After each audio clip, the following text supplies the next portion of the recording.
Good afternoon, everyone. It's just gone 1 o'clock, so I'm going to get this show on the road. My name is Melanie Walker, and I'm the Chief Executive Officer of the Australian Alcohol and Other Drugs Council.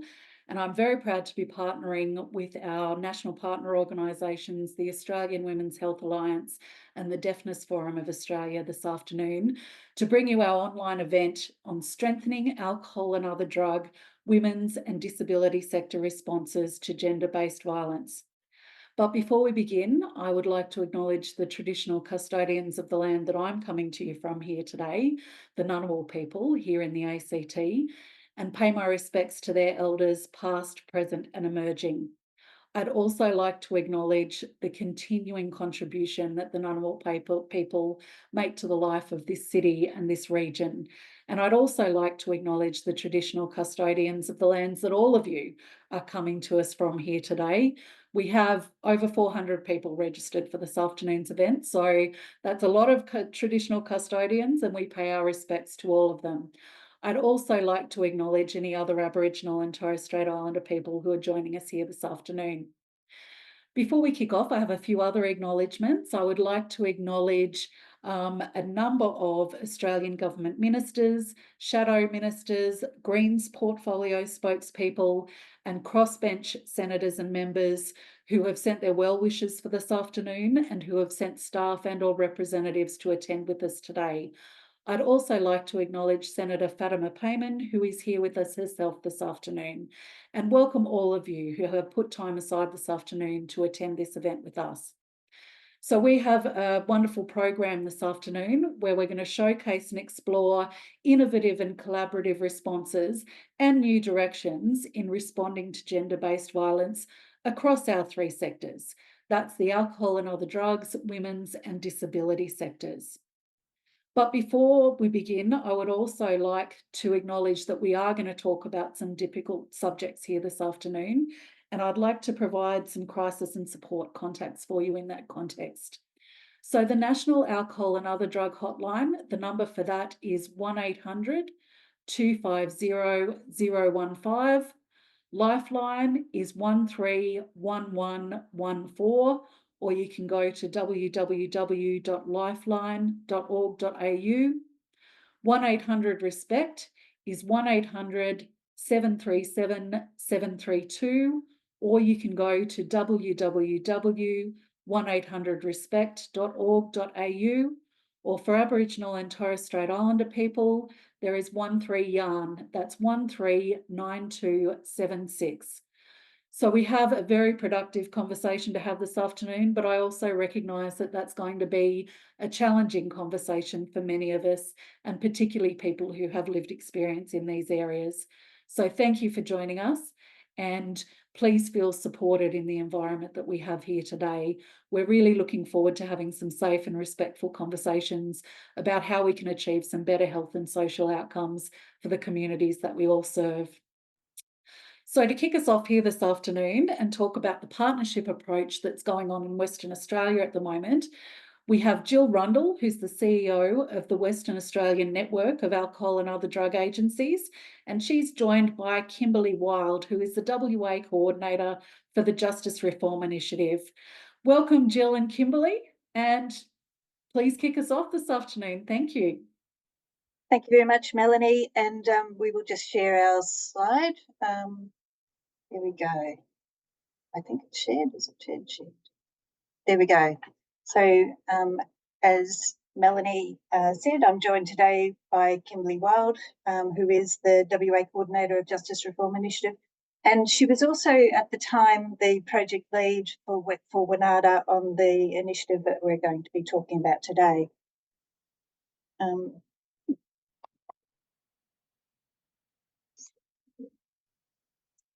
So likewise, I would like to acknowledge that Kimberley and I are on Wadjagnoga Budja, and would like to acknowledge them as traditional owners of the land that our offices are based on. We acknowledge Aboriginal and Torres Strait Islander peoples of this nation, and we pay respects to elders past and present. We acknowledge their continued deep spiritual attachment and relationship of Aboriginal and Torres Strait Islander peoples to this country, and commit ourselves to ongoing journey of reconciliation. We'd also like to recognise the strengths and resilience of adults, children and young people who have experienced family and domestic violence, and acknowledge that it is essential that responses to family and domestic violence are informed by their expert knowledge and advocacy. We pay respects to those who did not survive and acknowledge friends, family members who have lost loved ones to this preventable and far-reaching issue. I'd also like to pay that when we talk about the partnership approach in WA, this is the initiative that we're talking about, the Family Domestic Violence and Alcohol and Other Drug Intersecting Capability Building Initiative, which was a collaboration between the peak bodies in the family and domestic violence sectors, and that includes the Centre for Women's Safety and Wellbeing, as well as Stopping Family Violence, and of course the peak body for the alcohol and other drug sector in WA, WANADA. This project phase that we're predominantly talking about today was funded by the WA Department of Communities.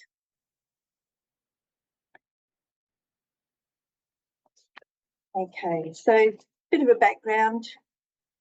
Probably like most jurisdictions, we realised that, the peak bodies that worked together had a shared concern in regards to the lack of systems and service providers or responses in WA in regards to addressing intersecting complexity in regards to family domestic violence and alcohol and other drugs.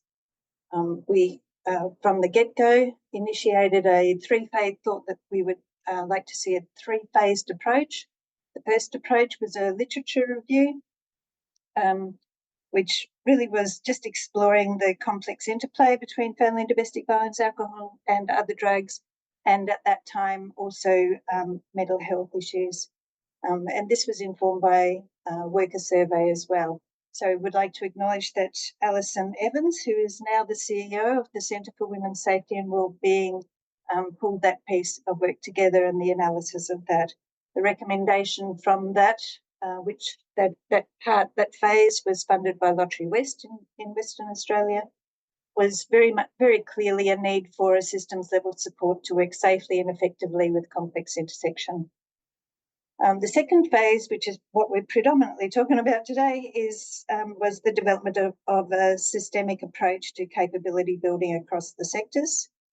The project aim was to develop a tool and process to review service and program capability to identify and respond to people presenting with intersecting family domestic violence and alcohol and other drug issues. So we developed the tool, and we also piloted the tool with the intention of piloting it in at least one service within each of the three areas: alcohol and other drug, women's wellbeing, and men's behaviour change areas. The recommendation from that was to roll out the tool, given the success of the pilot, and we remain hopeful that this will be supported by the Department of Communities. I will hand over to Kimberley to talk through the tool, as she was predominantly involved in the development of the tool with our partners. Thanks, Jill. So as Jill said, I was the project lead for this piece of work at WANADA at the time. So the tool is a system change approach that's compared with the workforce development approach that's often taken in capability building initiatives. So what we wanted to do was really make sure that we were developing something that was embedded into the sectors and into the services and organisations that deliver services in these sectors. The tool is evidence informed. It drew on the DDCAT, which is the Dual Diagnosis Capability in Addiction Treatment tool, developed in the United States and then brought to Australia and modified for an Australian context. In the development of the tool, we drew on subject matter experts, both within the project team from the peak bodies and also with sector consultation to develop this change management approach. The structure of the tool is there's 5 dimensions, 17 criteria and 5 categories. The dimensions are, they're the kind of areas of change that are needed for systemic change management.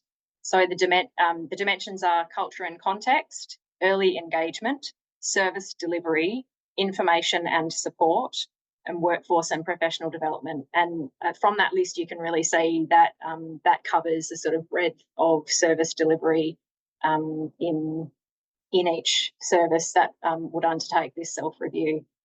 There's 17 criteria underneath those dimensions, and they address specific aspects of a service that can be reviewed. So let's grab the tool here. So for example, under the first criteria, the first criteria under culture and context, the first dimension, is service model. So its service model is inclusive of and responds to people with FDV and AOD intersecting issues. So each of the criteria are then assigned a category. There's 5 categories, and these provide an indication of the current capability or a benchmark for the services to measure internal change.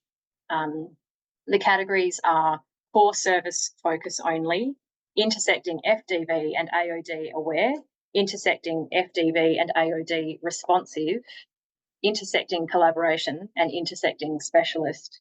So just to kind of drill down into those a little bit more, for core service only, the idea is that that service delivers only alcohol and other drug services, or only family and domestic violence victim survivor support services, or men's behaviour change programs.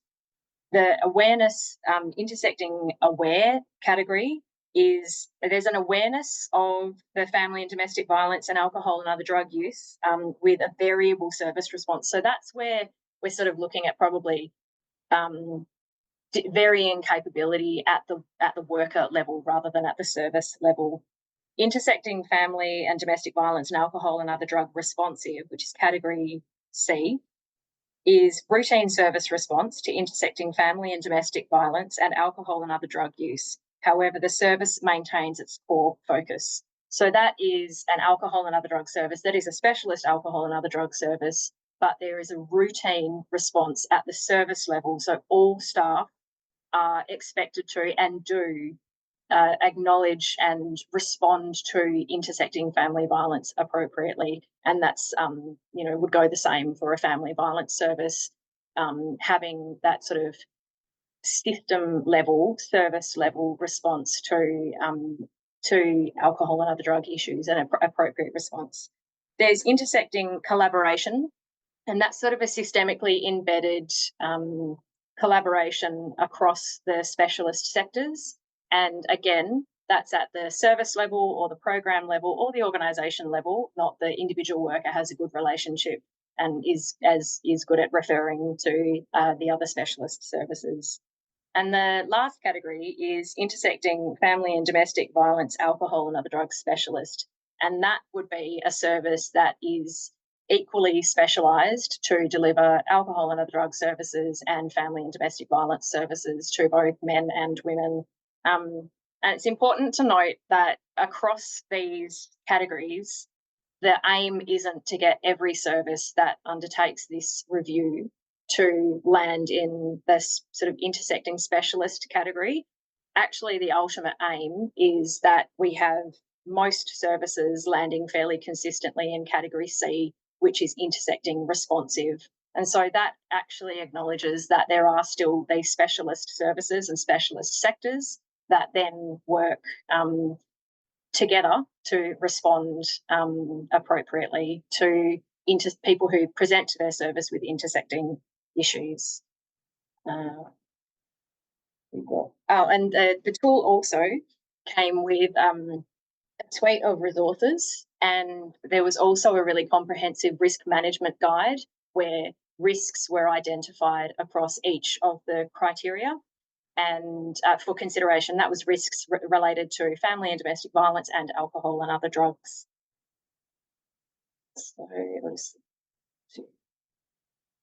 Right, so strengths and challenges in the development of the tool. The relationship with the peak bodies. The relationship between the peak bodies was it was a key strength and sort of the main enabler of this project being able to firstly kick off and then to be quite a successful collaboration. The relationships that each of the peaks had with their respective sectors was also a key enabler. It was a real strength. There were some similarities across the sectors as well that we really tried to sort of focus on to find that shared understanding and shared ground. There was also, conversely, different sector cultures and different sector language that was a challenge that the peak bodies really needed to sort of rise to in our relationship with each other, and also in that relationship across the sectors. There's just different understandings of language across the sectors. Also another challenge was the continuous quality improvement, experience of continuous quality improvement. So in the WA alcohol and other drug sector, there is a fairly strong and embedded culture of continuous quality improvement, which was begun quite some time ago with the establishment of quality frameworks and now standards. And at the time of us doing this project, the family and domestic violence sector were embarking on their own development of a quality process that could be rolled out across their sector. And so the alcohol and other drug sector services that participated in the pilot were more familiar with and more comfortable with the language of continuous quality improvement and understanding it as a sort of iterative process rather than a big leap to, from this to this. So terminology as well was one. An example is within the tool there is a criteria that speaks about monitoring, and we had quite robust conversations about what monitoring means to victim survivors compared with what it means in a quality improvement process. And ultimately the result of that conversation was recognition that this tool is not designed to be a service user facing document, and we developed that shared understanding that monitoring actually meant monitoring of the services project progress. So just an example of a word that seems quite innocuous and then is actually a robust conversation. And the appreciation of risk. So there's different, obviously different concepts of risk across each sector, and each sector is bringing their own ideas of what risks are most important, and so prioritisation of risk and the responses to risk. Also, we had quite a lot of conversations about a lack of awareness of, across the sectors of what might be considered a risk for each sector. So that was a bit of an education process as well.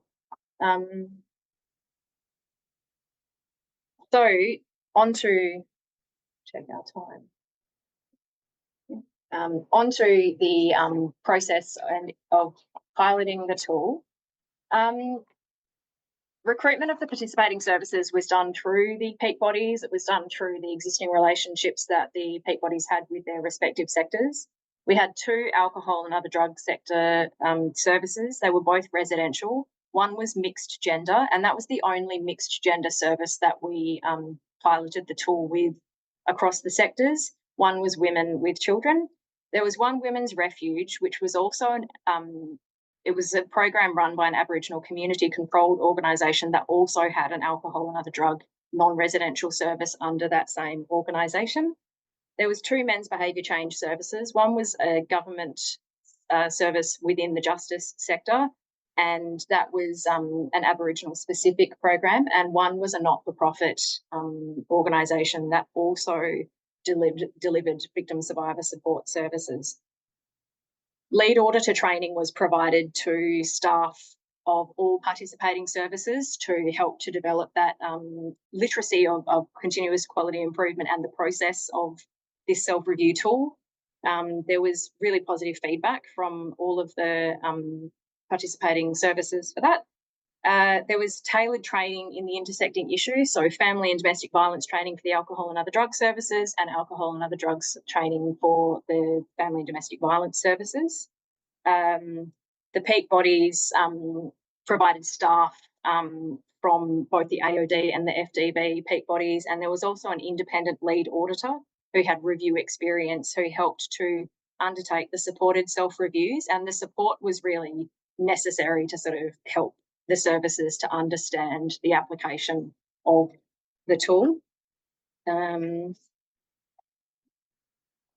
Spoken about there. So, and within the piloting, all of the participating services identified a range of opportunities for improvement.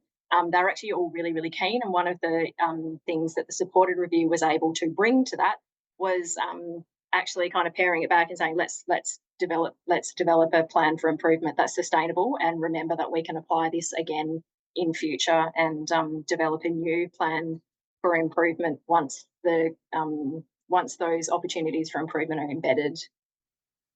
We had really positive feedback from the tool, aware that we're running out of time. So it was the feedback was that the tool was easy to understand, it was well considered, and it covered the full breadth of the service offerings.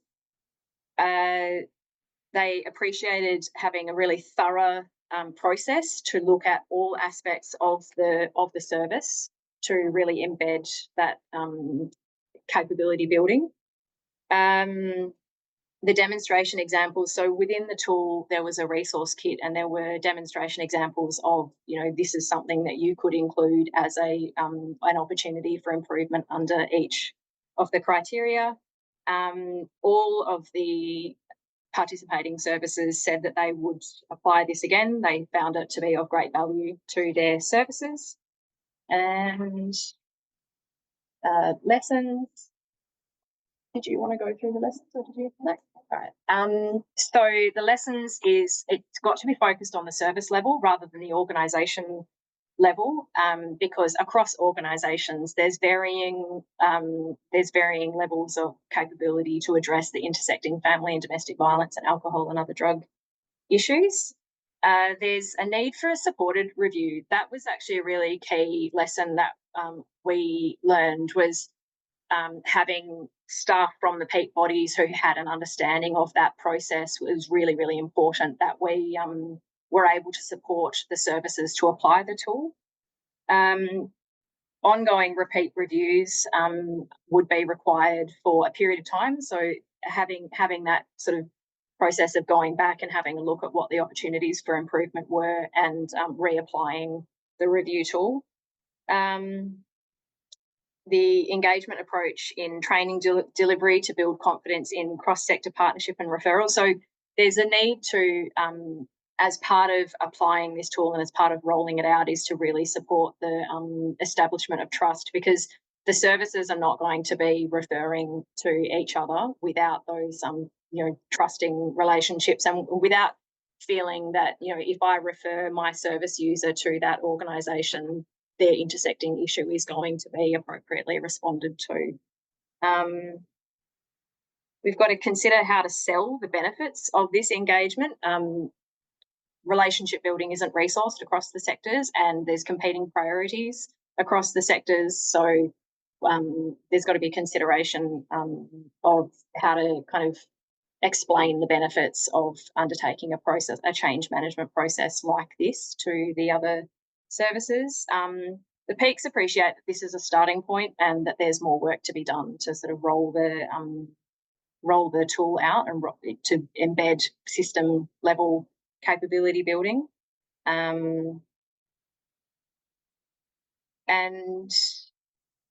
This sustainable sort of change management process that is facilitated by the tool could result in quite nuanced changes to practice across both of the sectors, all three of the sectors, sorry. Okay. Thank you very much. And there's our contact details. So thank you very much for the opportunity. Where do we do? Thanks, Jill and Kimberley. Thank you so much, guys. That was really fascinating. And just for the audience, you will have a chance to ask Jill and Kimberley about what they've just talked about at the end. So when we get to the discussion panel session, we'll be having a bit of a talk about the presentations and introducing some guest panelists who'll be able to talk to us about their responses to the presentations, but we'll also be taking questions from the audience. So you can either punch your questions into the question and answer in anticipation of the final session, or you can hold them for later. It's totally fine, but just be aware you will get a chance to ask questions a little bit later on. And I think we've probably got struck on some themes there in terms of some of the siloed funding for services. There seems to be a real will for sectors to engage with each other, but not necessarily capacity for that to be reflected in existing contractual and funding arrangements. So we might put a pin in that one and come back to it in the discussion session. And in the meantime, I'd like to introduce Rebecca Lang. So Rebecca is the CEO of the Queensland network of alcohol and other drug agencies. So we're coming back to the eastern side of the country here. We have speakers from all over. Beck is going to talk to us about AOD sector work in Queensland in family and domestic violence and gendered violence, and particularly including systems advocacy around failure to report sexual offending provisions. So take it away, Beck. Bit of a change of pace there. Thanks, Mel.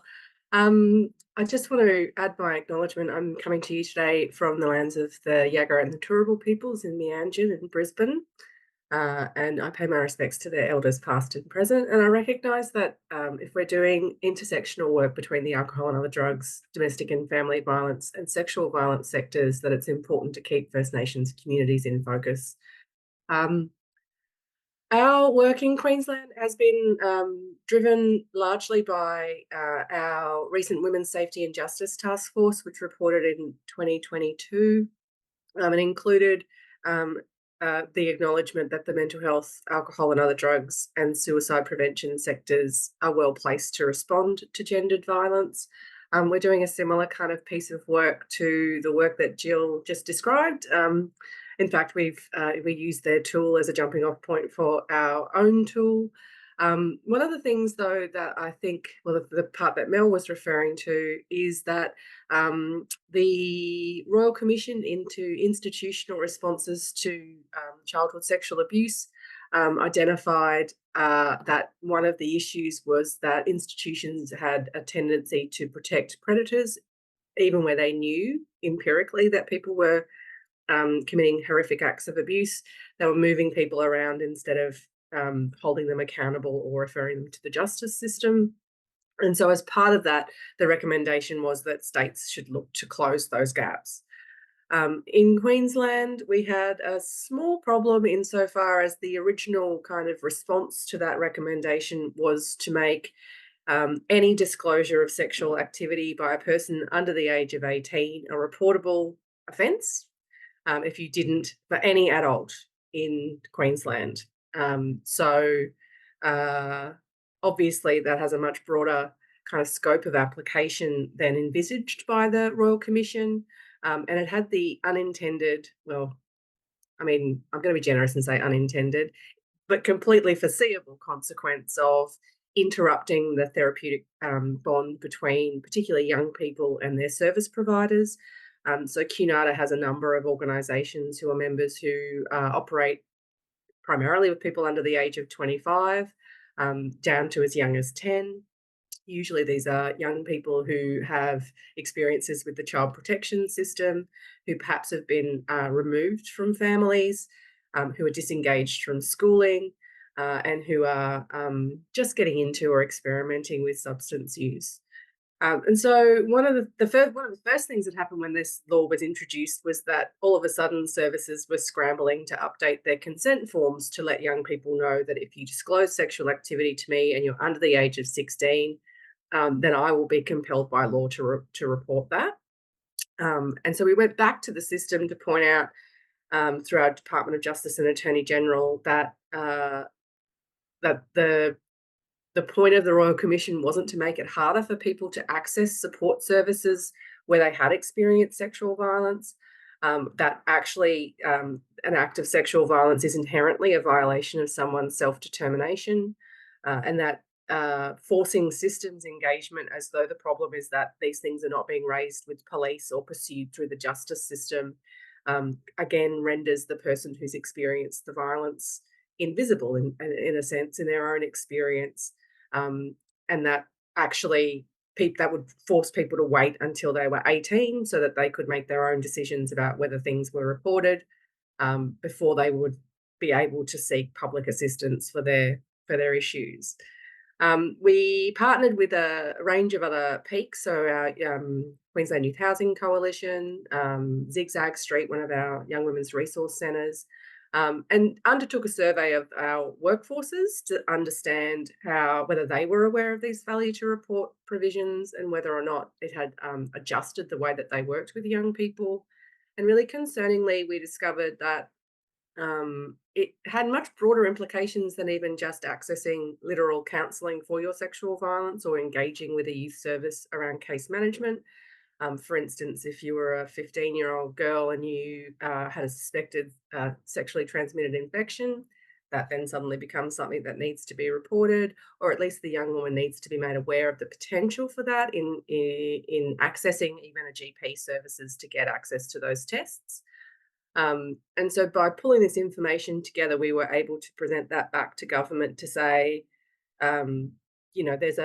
we fully support the accountability of perpetrators through the justice system, but we think that there's scope here to provide for a broader range of reasonable excuses for professionals working with young people, so that we can apply our own practice frameworks, which recognise things like Gillick competence, where we have ways of determining whether a young person is in a position to make those decisions about their life, whether they're mature enough, whether they're psychologically developed enough, and that actually the only outcome of interfering in that relationship is really to reduce the likelihood that we'll be able to provide effective support to young people.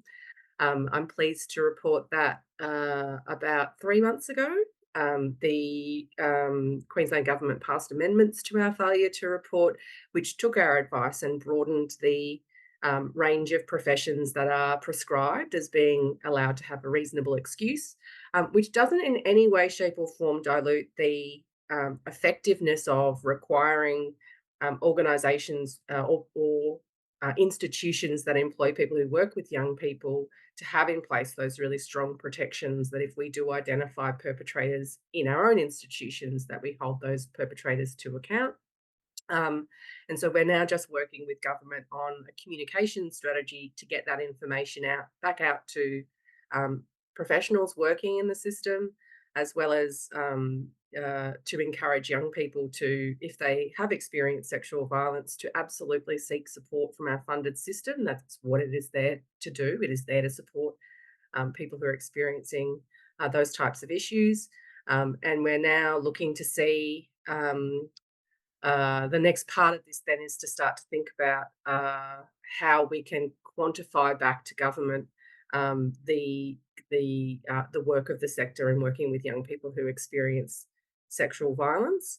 On the family and domestic violence side, we are now at a point where we have tested our own capability assessment tool across 7 services: mental health services, alcohol and other drug services, and the public mental health system, and have identified that while identification of women experiencing violence and safety planning, where that's identified, is something the sector feels quite comfortable with, there is less comfort in identifying and responding to men who use violence, particularly in the mental health space. That connection between coercive control, suicidality in the context of a relationship breakdown.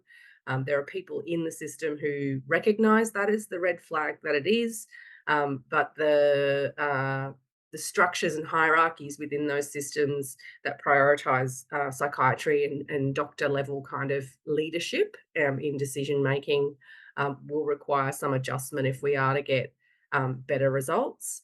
And the other thing that we're working on at the moment with regards to that is working with young people who use violence, recognising that intersection of trauma, your own experiences of violence, and other types of economic or cultural hardship are really closely connected, and that if we can work with young people before they have justice system engagement, then actually that's really solid prevention work. So that work is ongoing until the 30th of June 2025, and we would hope that, similar to our colleagues in WA, that this is the beginning of a process by which we have a kind of consistent coaching approach for both the public and the non-government and the community-controlled sectors to really provide some professional support to develop practice and connection across the systems to get better results for folks who are either experiencing or using violence in their relationships.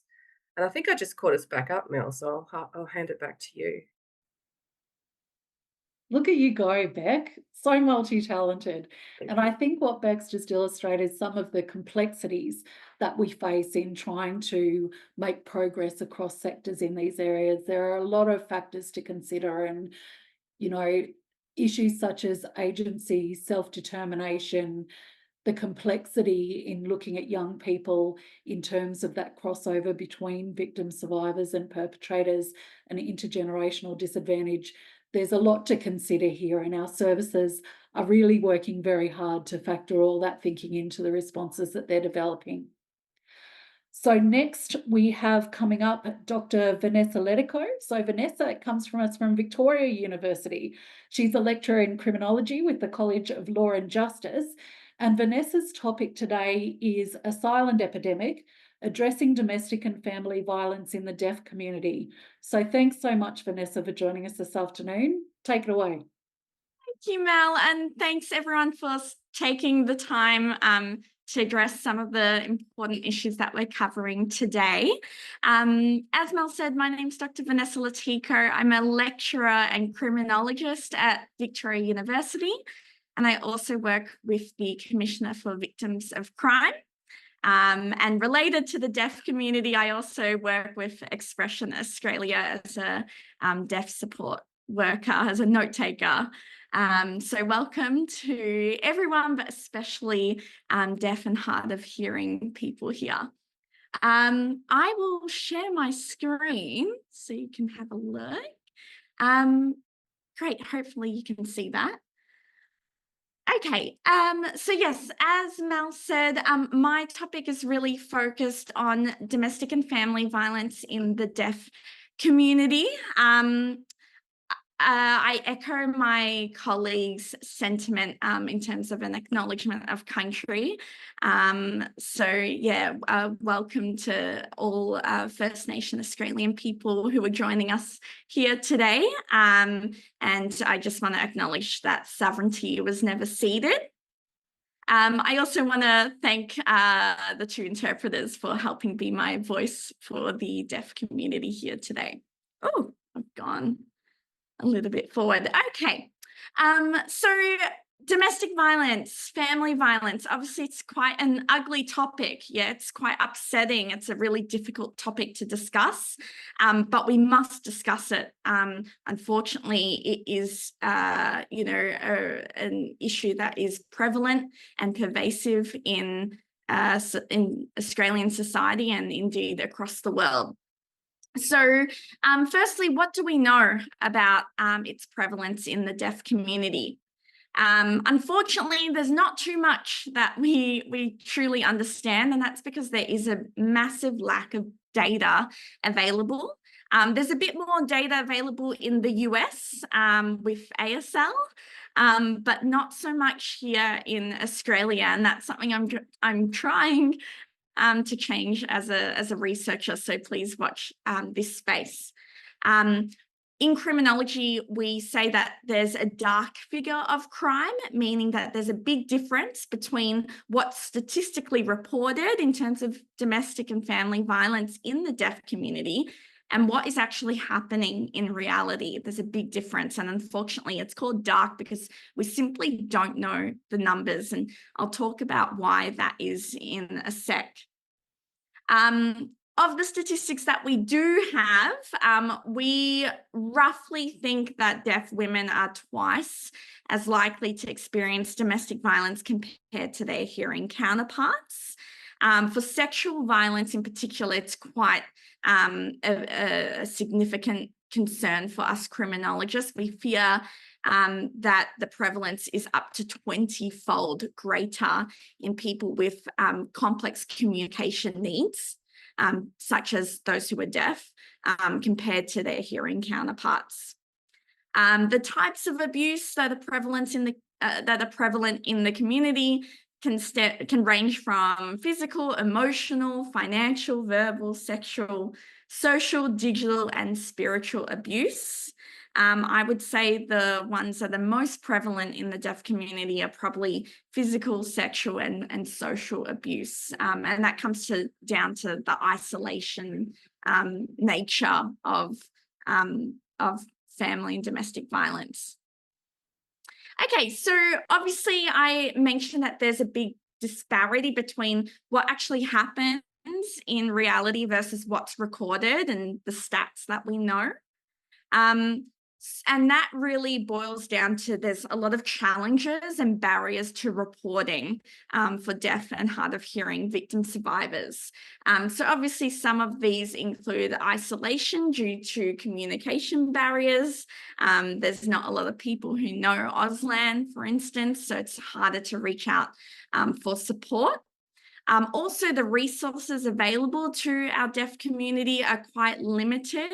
Often it's in English, and for a lot of deaf individuals, Auslan is their primary language. And then when interpreters are brought in for victim survivors who perhaps are reporting to the police, unfortunately, we know that there's problems with availability of interpreters, and interpreters often report massive shortages, underpayment, and also burnout. So it's something that we need to address. A lot of victim survivors are also deterred from reporting because they're worried that they won't be taken seriously, or more concerningly, a lot of victims fear further violence or retaliation by their perpetrator, not only of themselves, but also they fear for their children and also their pets as well. On that point, a lot of domestic violence shelters will accept women and their children, but not pets. And if you own a pet, you probably know that a lot of victims definitely feel like their pets are their children. So they are deterred from leaving their pet, their baby, because they fear for their safety.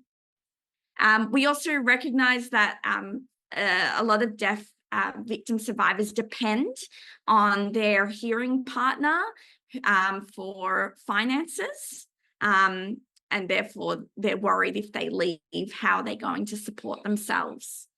The deaf community, as we know, it's a very tight-knit community. And there is concerns that there is this no snitch culture mentality that we see amongst a lot of tight-knit communities. We've also noticed in the deaf community, perpetrators have also evolved their abusive methods to be more pervasive, discreet, and sly, meaning it's a lot more challenging to detect. And I'll talk about that now. So perpetrators, in our research, we've noticed that perpetrators are actually weaponizing their victims' deafness to do three things. So firstly, it's to enhance their vulnerability, to increase barriers to reporting, and also if they end up reporting, it's to diminish their credibility as well, so they're not taken as seriously by the police as they should be. And all of these are sort of rooted in the coercive control component of domestic and family violence. So from a physical abuse standpoint, physical abuse also incorporates damage to property. For deaf victims, often perpetrators will purposefully target, damage, destroy, or withhold communication equipment. So things like cochlear implant magnets, hearing aids, Bluetooth systems and devices such as computers, iPads, phones. These are tools that deaf people rely on to communicate with people outside the deaf community, but even inside the deaf community too. So obviously the purpose of this is to essentially further isolate the victim and make the victim more reliant on the perpetrator. It's also important to note that these devices are often very expensive. Sorry, it should say expensive, not extensive.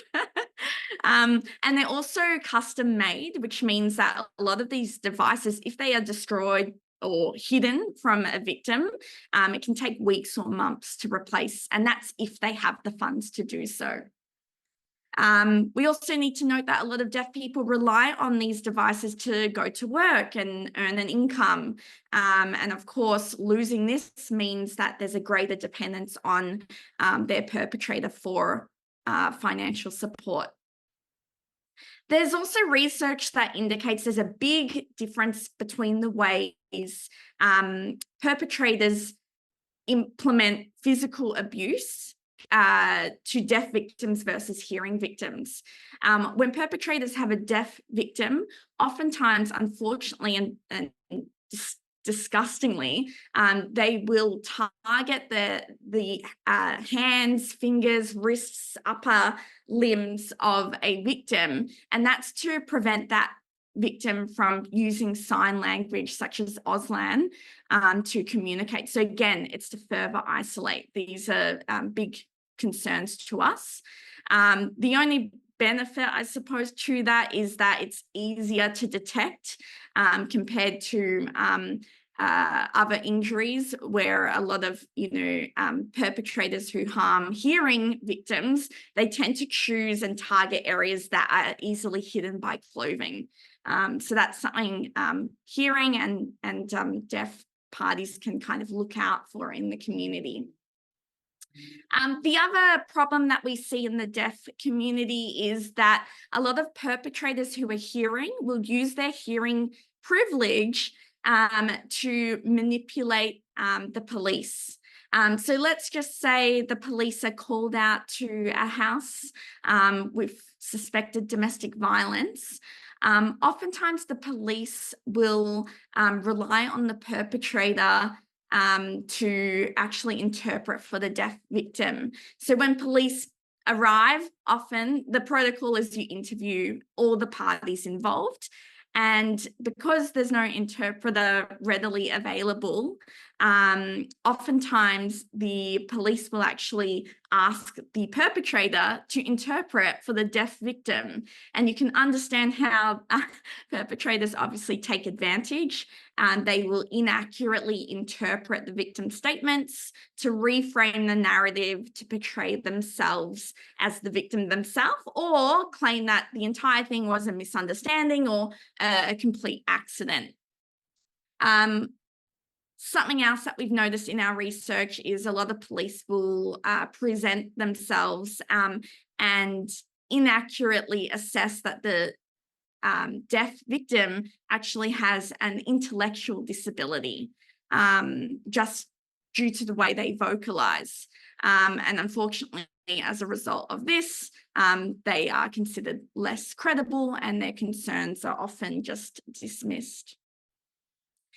So conscious of time, just some steps forward that I'm trying to work on in policy. And, if anyone here is interested in working alongside me, feel free to reach out. But obviously, awareness is a big thing.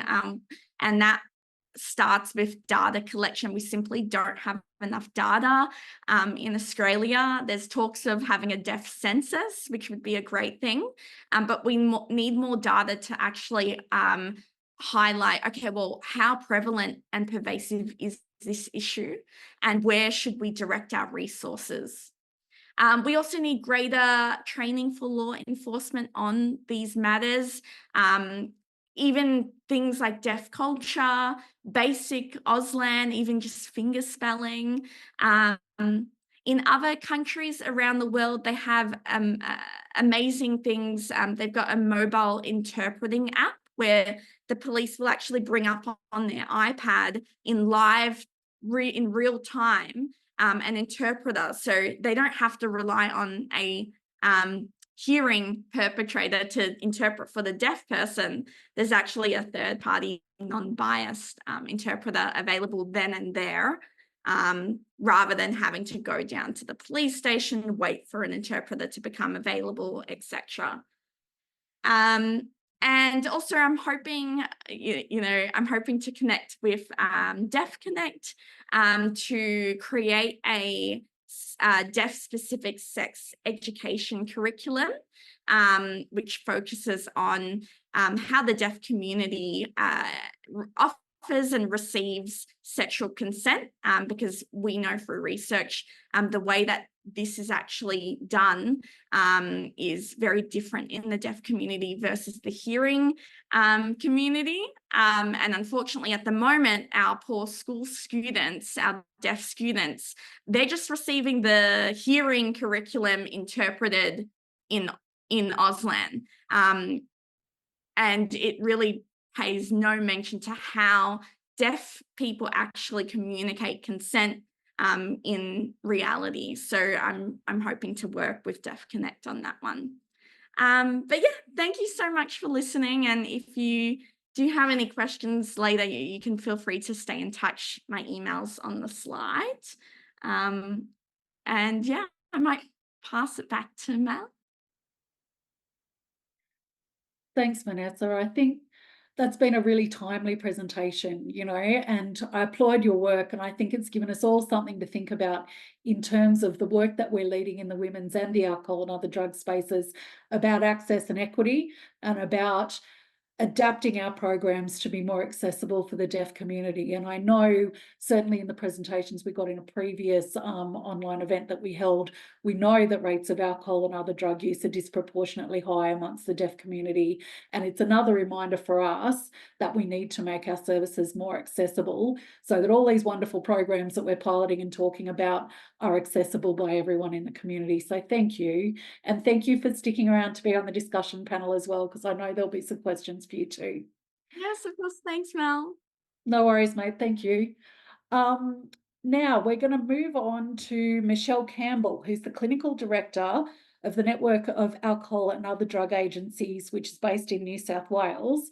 And we're going to change about a little bit and look at engaging men who use violence in the alcohol and other drug treatment context.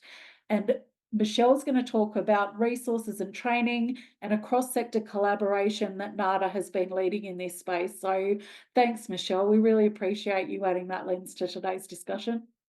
Thanks, Mel. And it's been great to hear about what's happening across the country in WA and Queensland as well as New South Wales so far. So thank you to the presenters we've had so far.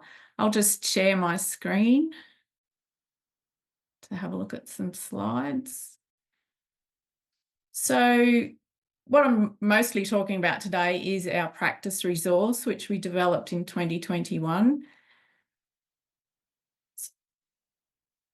So firstly, I'd like to acknowledge the traditional custodians of the land that I'm on today, which is the Wiradjuri people in central western New South Wales. I extend this acknowledgement to all Aboriginal and Torres Strait Islander people across Australia online, and pay respects to elders past, present and future.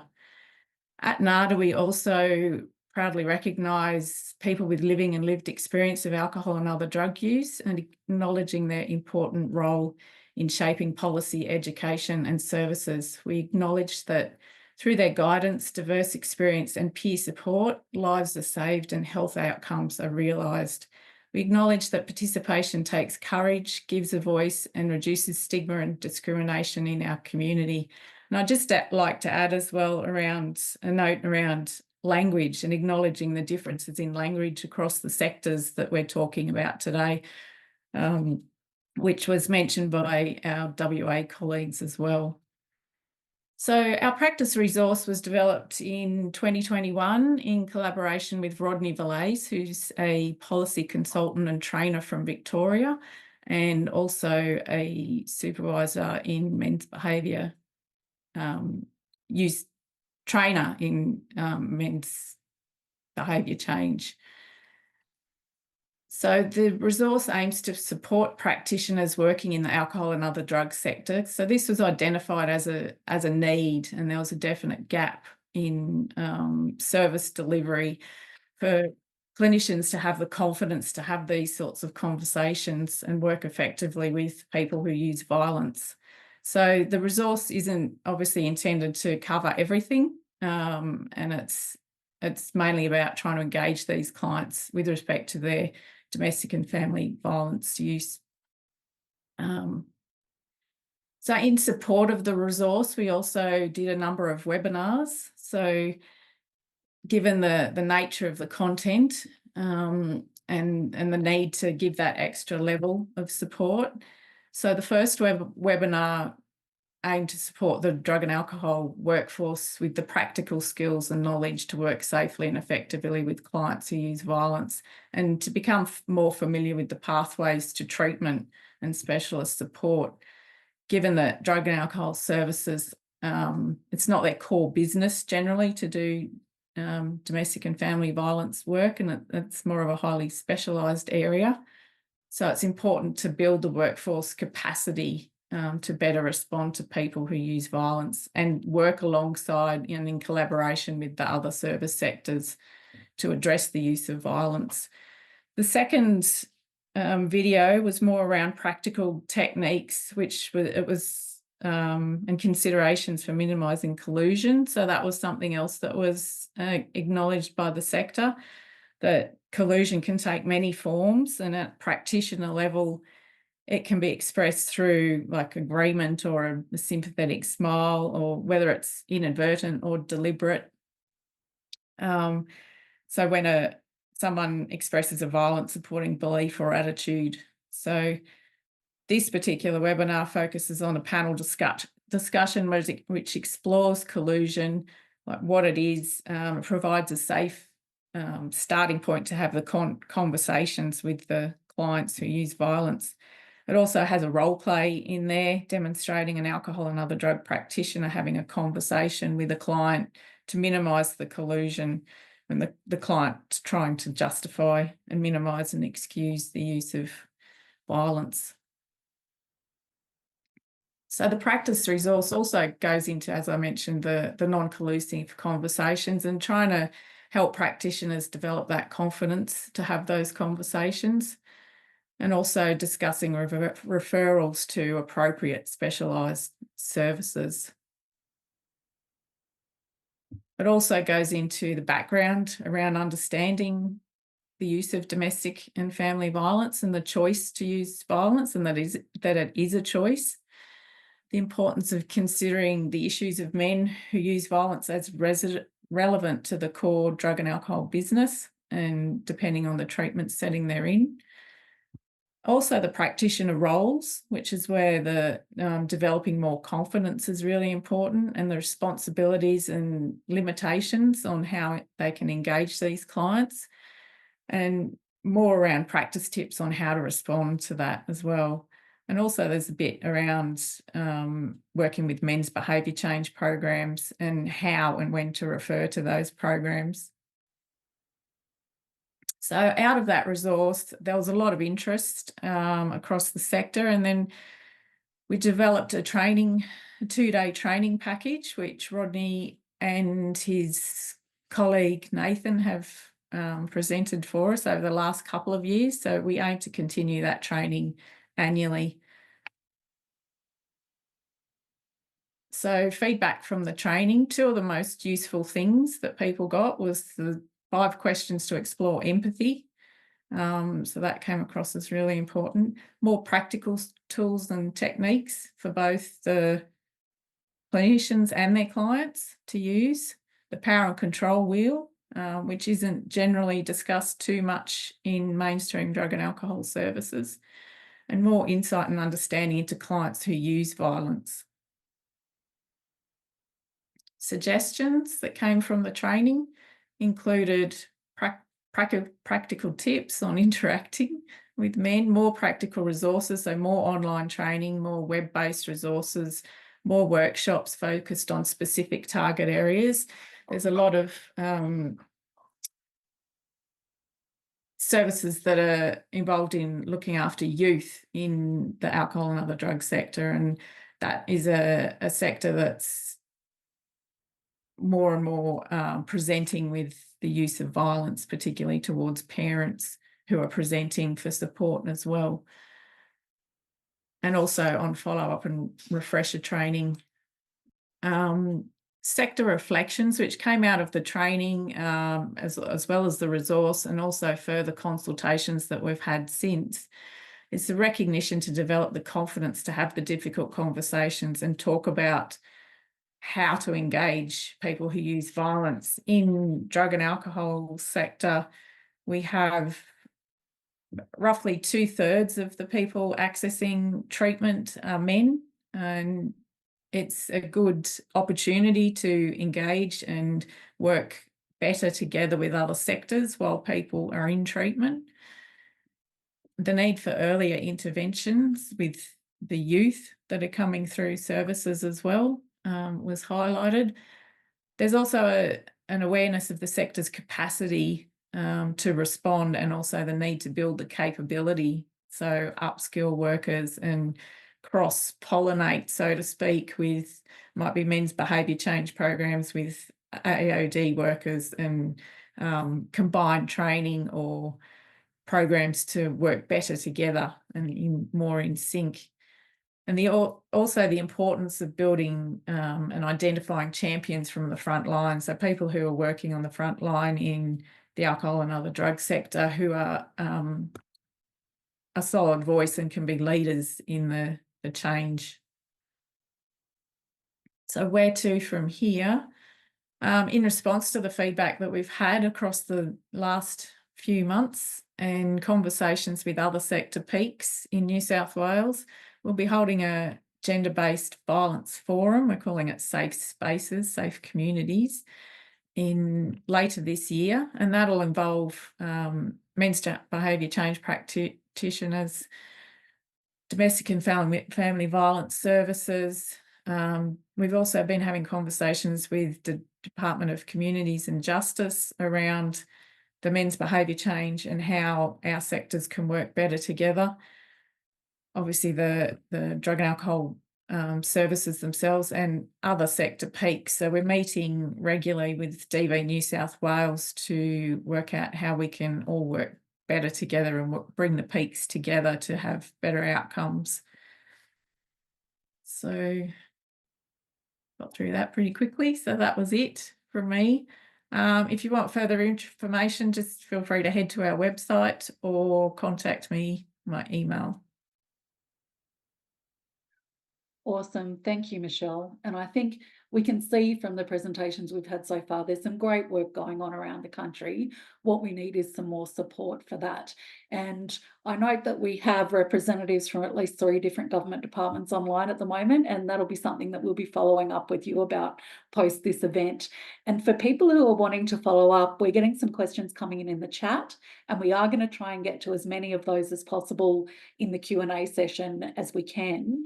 But we're also going to be sharing the presentations with the permission of the speakers where possible. So you will be able to follow up with the speakers separately after the event if you do have specific questions about their particular work that we don't get to this afternoon. So please remember that as well. Now we are going to have our second last of our wonderful speakers is coming to us now, and we have another Victorian, and this time from regional Victoria. So it's great to have someone from a regional area. Thanks, Phoebe, for joining us. We have Phoebe Nagorka-Smith. Now, Phoebe's a lived experience advocate in disability and gender-based violence policy, advocacy and research, and she's based in regional Victoria, as I just mentioned. So Phoebe's going to share with us some of her lived experience perspectives in gender-based violence relating to the work that she's been doing in that area. So thank you so much, Phoebe, for coming and keeping it a bit real for us this afternoon too. Thanks, Mel. Hi, everyone. My name's Phoebe and my pronouns are she, her. I'm actually coming to you today from Wurundjeri country of the Kulin Nation, but usually live on Gulidjan country, which is in beautiful rural Victoria. So as Mel said, I'm speaking today as a lived experience advocate. I have an acquired brain injury and am queer and live rurally and have experienced family violence. So these things are going to inform the perspectives that I'm bringing today, and will also shape the language that I'm using.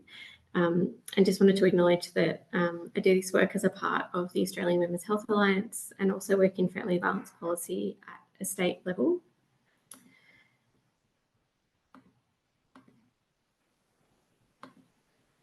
So the first thing I really wanted to share is, so I'm going to talk a bit about prevention today, which is really important to me. It's critical that we respond to gender-based violence, but we also need to stop it from happening in the first place.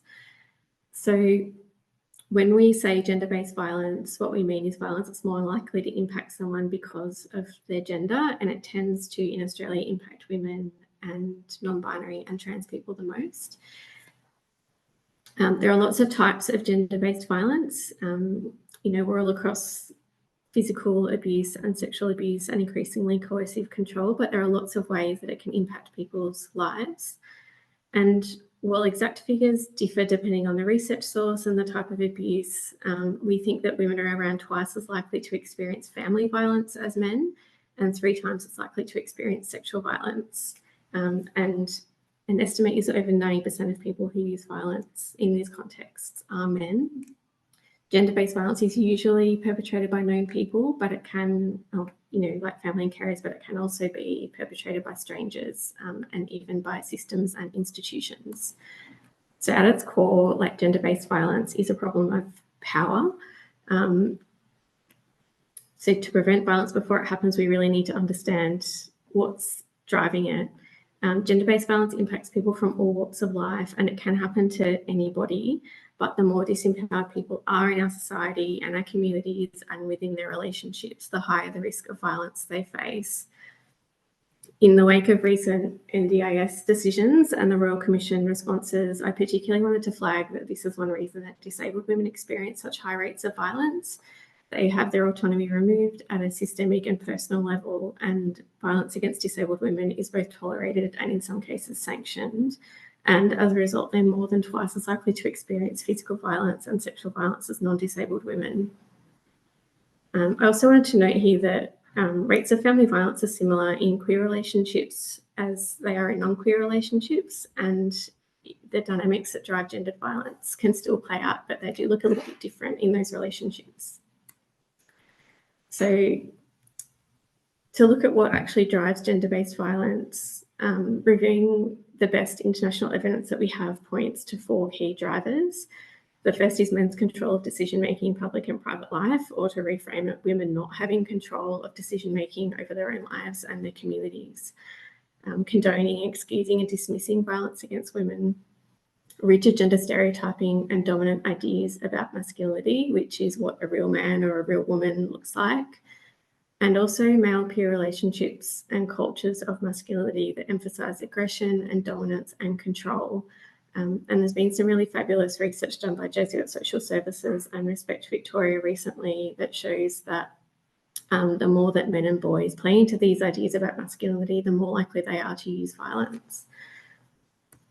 There's also reinforcing factors.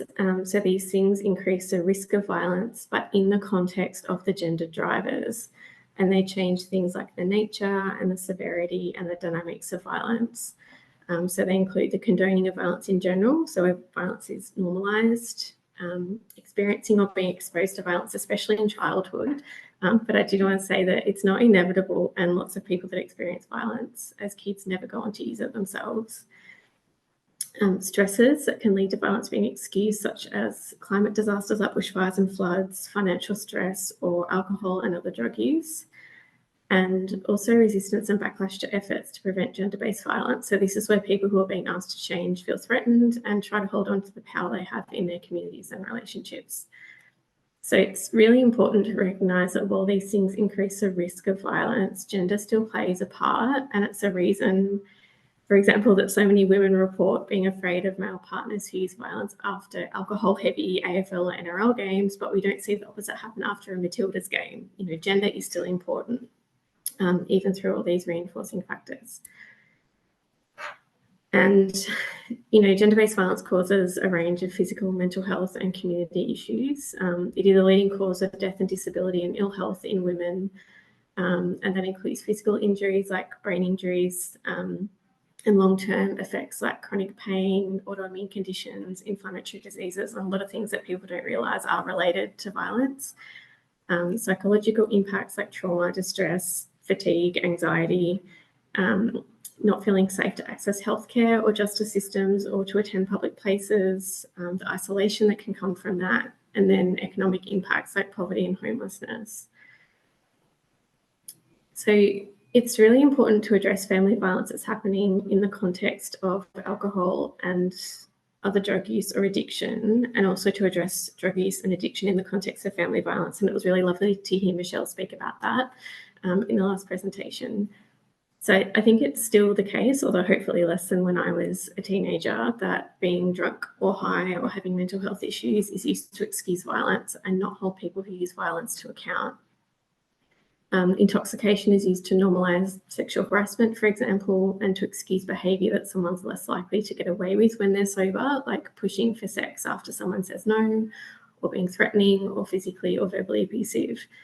And it's also the case for trauma, which so often coexists with addiction, although not always. I'm sure I'm not the only person who's had a male family member's abuse excused because they had a hard life or they're obviously unwell and really struggling. And, thinking about the gender drivers and looking back at my own experience, I can see that gender-based entitlement was really the thing that enabled addiction and mental illness to be used as an excuse. My family member felt entitled to take his feelings out on other people, to show anger or to use violence because that's what the man of the house looked like. And it was the role of women to just cop it because the job of women was to be quiet and do what they were told. So at the end of the day, well, psychological trauma and addiction can at least partly explain maybe why people use violence. It should never be used to excuse it. And the gender dynamics at play still really need to be considered. And I think that's why accountability alongside compassion and also prioritising the prevention of violence against family members needs to be key to treating these issues. I also wanted to have a talk about brain injury. So last week was Brain Injury Awareness Week. Both gender-based violence and alcohol and other drug use put someone at really high risk of acquired brain injury. We know in Victoria that about 2 in 5 women and 1 in 4 children who go to hospital because of family violence have a brain injury, but most are never screened. Women with brain injury are also often dismissed and mistaken for being alcohol or drug affected because the symptoms can overlap. So this can be things like slurring words or struggling with emotions, being sleepy, dropping in and out of consciousness, confusion, dizziness, and so on. There's also a bit of a flip side issue where people with brain injury, particularly men with brain injury, are actually a little bit more likely to use violence, which is possibly in part because emotional regulation and understanding consequences can become really difficult. But, most people with brain injury are not violent. It's one of many causes. People with brain injury are also more likely to be picked up by the criminal legal system. Estimates vary by state, but it's likely that, 2/3, 3/4 of people in prison in Australia have a brain injury. And then, because people with disability are more likely to experience violence, it creates this reinforcing loop of risk. So because so many people with brain injury, they're never picked up, they struggle for lifetimes without support. And this can also create risk of people self-medicating. So I'm sure by now you can see how brain injury, family violence and alcohol are all really interconnected. So screening for brain injury is really critical, both in the alcohol and other drug space and family violence services, because without proper responses and support to heal, we can't break those cycles of injury, substance use and violence. So because gender-based violence has such severe impacts and is really prevalent, it's important that systems that women and gender diverse people interact with are aware of it. It's a systemic issue and health workforces really need to be resourced to build their capacity and that the systems that they work in to embed a gender responsive and trauma aware approach. And we've heard some really great examples of that already. So being gender responsive means considering that people have different experiences and health needs because of their gender, and also making sure that we provide the right support in response to that. Service systems also have a lot of potential for prevention of gender-based violence specifically, and this is by addressing those gendered violence, gender drivers and reinforcing factors. So believing women when they report violence, challenging people who use violence about their behaviour and attitudes. So minimising collusion, not putting the onus on the person experiencing violence to stop it by not triggering the perpetrator's mental illness or addiction, not unintentionally reinforcing gender stereotypes, not excusing violence that happens when people are stressed or unwell, but instead providing interventions that both support someone to stop using violence, but also keep their family safe at the same time. And, resourcing healing and recovery in the long term, because it does take a lifetime for some people to recover. So, people and sectors need to be resourced to do this work. And I just wanted to flag one really wonderful training option available on the Australian Women's Health Alliance Women's Health Hub, Introduction to Gender Responsive Health. The link is there on the screen, but we can also share it after the presentation. Thanks so much, Phoebe. I think that was a really great presentation that took us back to some core principles, but also raised that issue of intersectionality again. And in listening to your presentation, it strikes me how much crossover there has been between today's program and the online event that we ran at the end of last year on the crossover between alcohol and other drugs, disability, and the criminal justice system. And again, we're reminded about that intersectionality and the real importance of sectors working together. And again, the message that we need to take to government agencies around funding structures that enable that sort of collaboration. There's a lot of great work going on, and there's a lot of great work, people working in these fields. We need to now enable that to go forward. So thank you so much for that presentation. I think that really pulled it together. And now Holly's going to bring it home for us before we go into the discussion session. So Holly Brennan is the CEO of the Centre Against Domestic Abuse in Queensland, and she's also a board member of the Australian Women's Health Alliance. So Holly's going to take us through the work of the Centre Against Domestic Abuse, which is in the Moreton Bay region of Queensland. And Holly's going to be our last speaker before we go into our discussion session. So thank you so much, Holly, for coming along this afternoon and being part of today's event as well. Thank you. And thanks everybody who's spoken today. It's funny, isn't it, that we sometimes have to come on a webinar ourselves just to learn about what everybody's doing around the country and the amazing things that we can all be part of. Yes, I'm very lucky, and I'm the CEO of the Centre Against Domestic Abuse in Moreton, and I'm also on the Australian Women's Health Alliance. In Moreton, if you don't know where we are, we're on Gubbi Kabi land, and we actually are quite a big domestic and family violence service. We work with 20,000 women and others a year who are experiencing domestic, family, sexual violence in our region. And our region is about the size of, population of Tassie or the ACT. And it's kind of interesting to hear about what's happening, because for us and for me and the 60 workers who work here, what we do is we work with individuals day in and day out, and we actually have to meet them at the need that they present. So the women and others who come into our service, many of them may be impacted by alcohol and other drugs, or they'll have a partner, a person using violence who is. Many of the people that we see may live with a disability or disabilities or mental health issues, and they actually come to our service if they are lucky, I suppose, because really, as I say, we're a large region and we only see about 20,000 people. So we like to think that all of our work is prevention work. So that doesn't matter if you come to see us and you're in the high risk team. So for those of you who don't know, a high risk team is a team that meets weekly in our service and in other services around Queensland. And basically a group of professionals from a number of services who are trying to prevent imminent lethality. So, you know, when I started work here at CADA, the Centre Against Domestic Abuse 5 years ago, something like alcohol and drug use, one strangulation, use of a weapon, hospitalisation, you'd probably get onto a high risk team so that you could have a comprehensive approach to trying to manage your safety, your risks, and how we can work together to look at the risks that you have and to try and find safety for you. Now, I mean, to get onto a high risk team, the risk of lethality has seriously, the risk factors, it is much higher, because the complexity, the violence, the use of, what we call of things that are contributing together to put the person at risk and their families at risk, their children are at risk.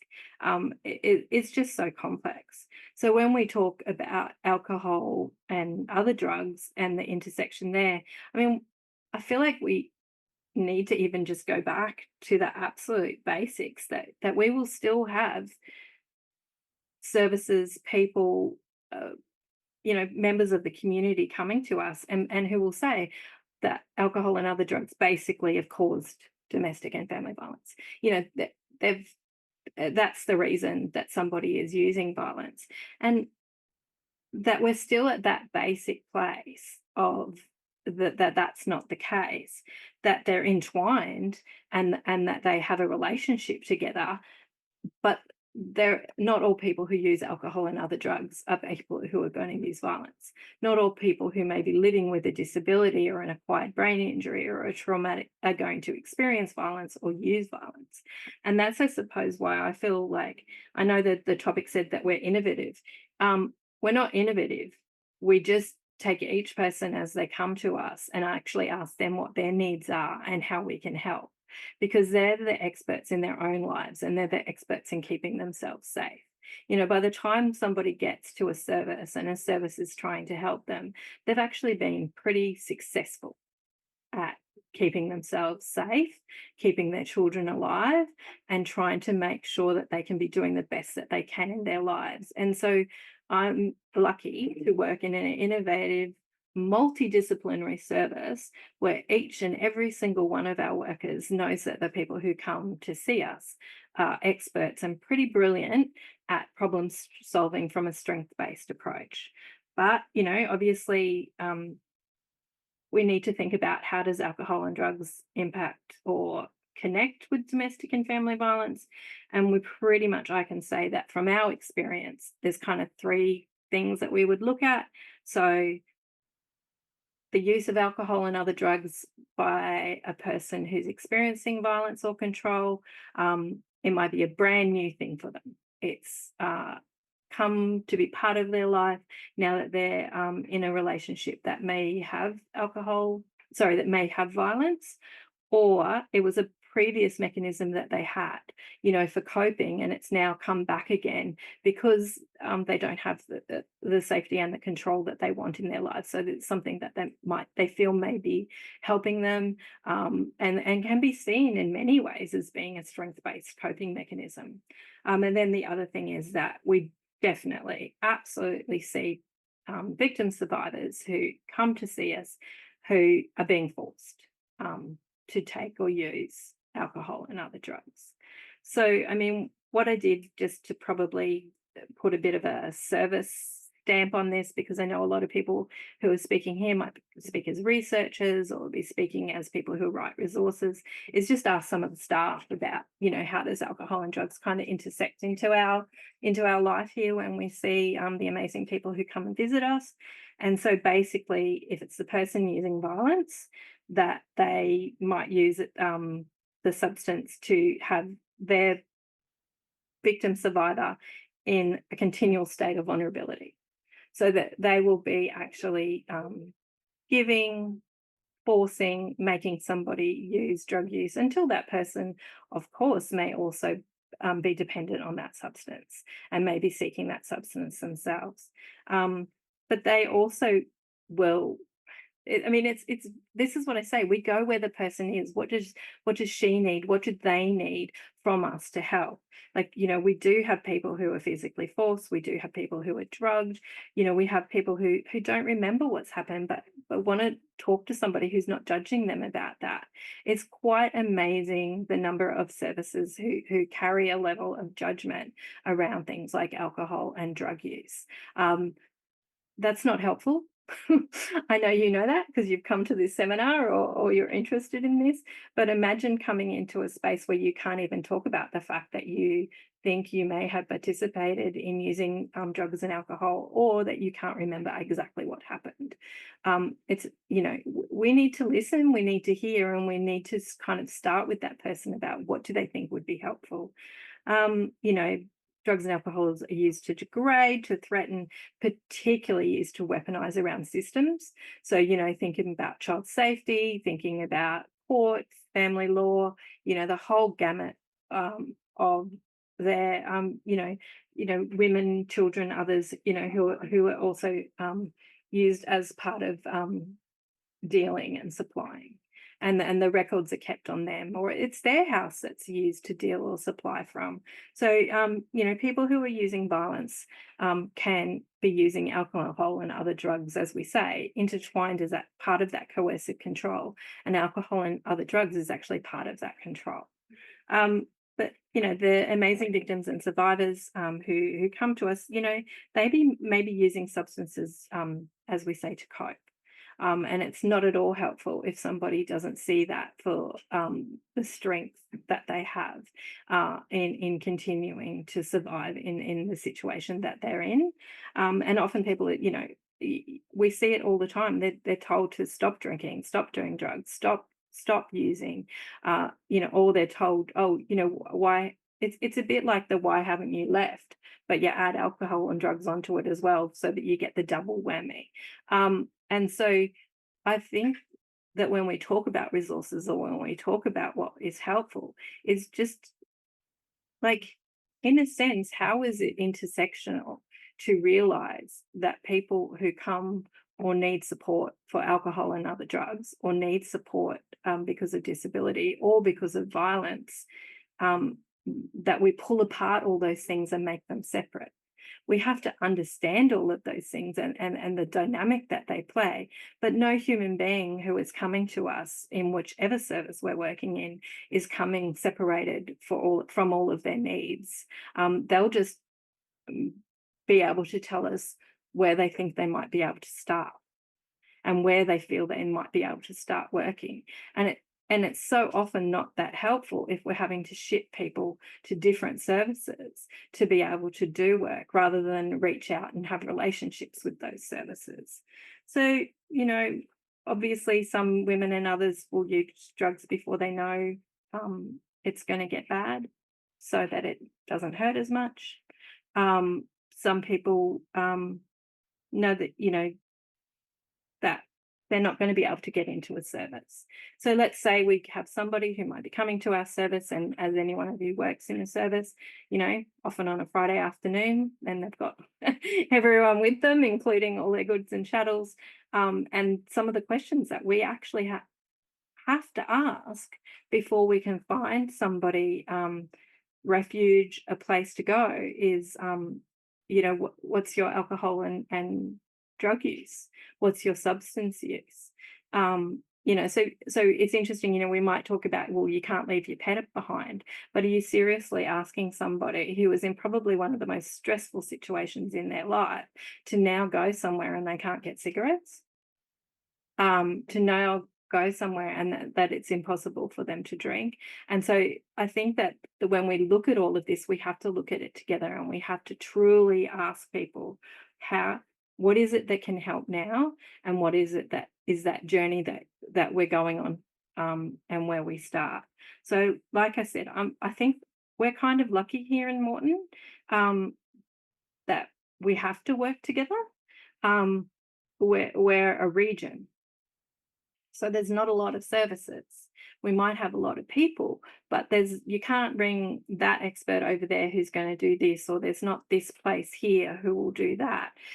you actually have to work together to go, how is it that we can support this person right now who is in front of us? So at CADA, as I say, you know, there's 60 workers. We have children and young people's team. We have high risk team. We're co-located in 7 police stations.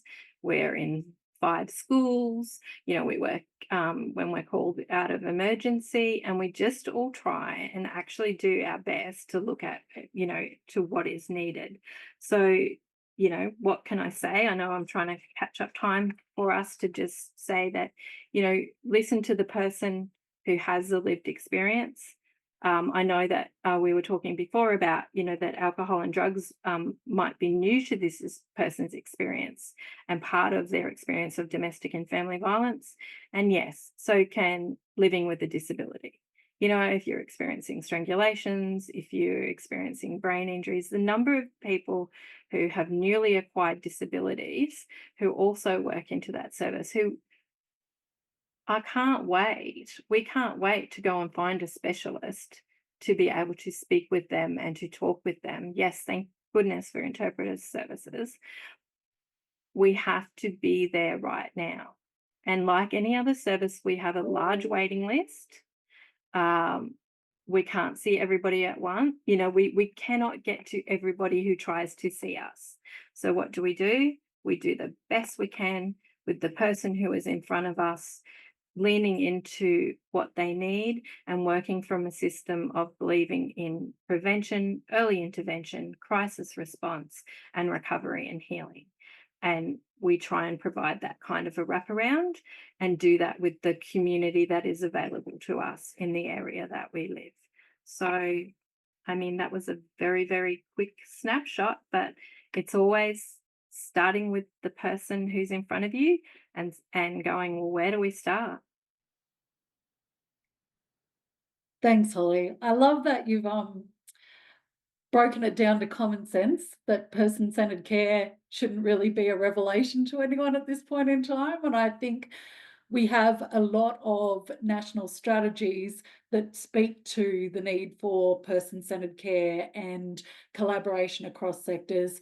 But again, we don't necessarily find that the funding that services gets enables that to the degree that it should. So I think we might put a pin in that and go to our discussion forum. So just for the audience, you have on your discussion panel this afternoon all of the wonderful speakers that you've seen so far, but we are throwing in some special guests who will add some perspectives to that as well. So we have joining the panel, in addition to the speakers, Shenna Aguilar, who is the Senior Project Officer with the Australian Women's Health Alliance. We've got Jane Lee, who is the National Manager of Health Programs with the Deafness Forum of Australia. And we also have Sarah Smallman, who is from Women with Disabilities Australia. And they're going to be joining the panel so that we can have some reflections and then take some questions from the audience. But you guys who've just joined the panel, get ready, because I'm going to throw to you first, because you've been in the box seat for all of this. Shenna, if I had to ask you what was your main take-home or couple of take-home messages from everything you've heard this afternoon, what do you reckon that would be for you? Hi, everyone, and thanks, Mel, first cab off the rank. And thanks so much to the speakers as well for really highlighting, I guess, what my key takeaway would be is, well, one, there's been a lot of talk around language and how, for me, it reflects potentially some of the silos of different sectors or different jurisdictions, and the real importance of conversations like this to actually see what are the shared values, what are the, as Holly mentioned, they may not necessarily be rocket science, but is really important in the work that is done every day. And also, I think the need for that systems approach to building that capacity, whether it is that shared language, whether it is that intersectional approach. And for me, really hearing the importance of intersectional gendered approaches, because if gender-based violence is a gendered issue, it does need to be gender responsive as well. So yeah, really keen to hear and share more resources that others are providing. I might pop some links in the chat as well if people find helpful too. That'd be great. And I note too that people can visit the Australian Women's Health Alliance e-learning platform to access some of those free gender responsive resources. And we will be popping that link in the chat, but also we're going to pop up a series of useful links on our website when we pop up the recording with this event as well. So we're going to make sure that you're able to access all of the wonderful resources that have been spoken about here today after the event.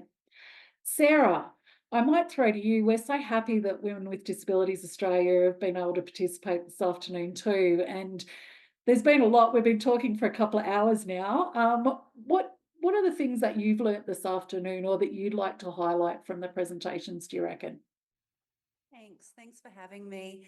Look, I think from today's discussions, I think what's really prevalent is that these are the conversations that we've been having for quite some time.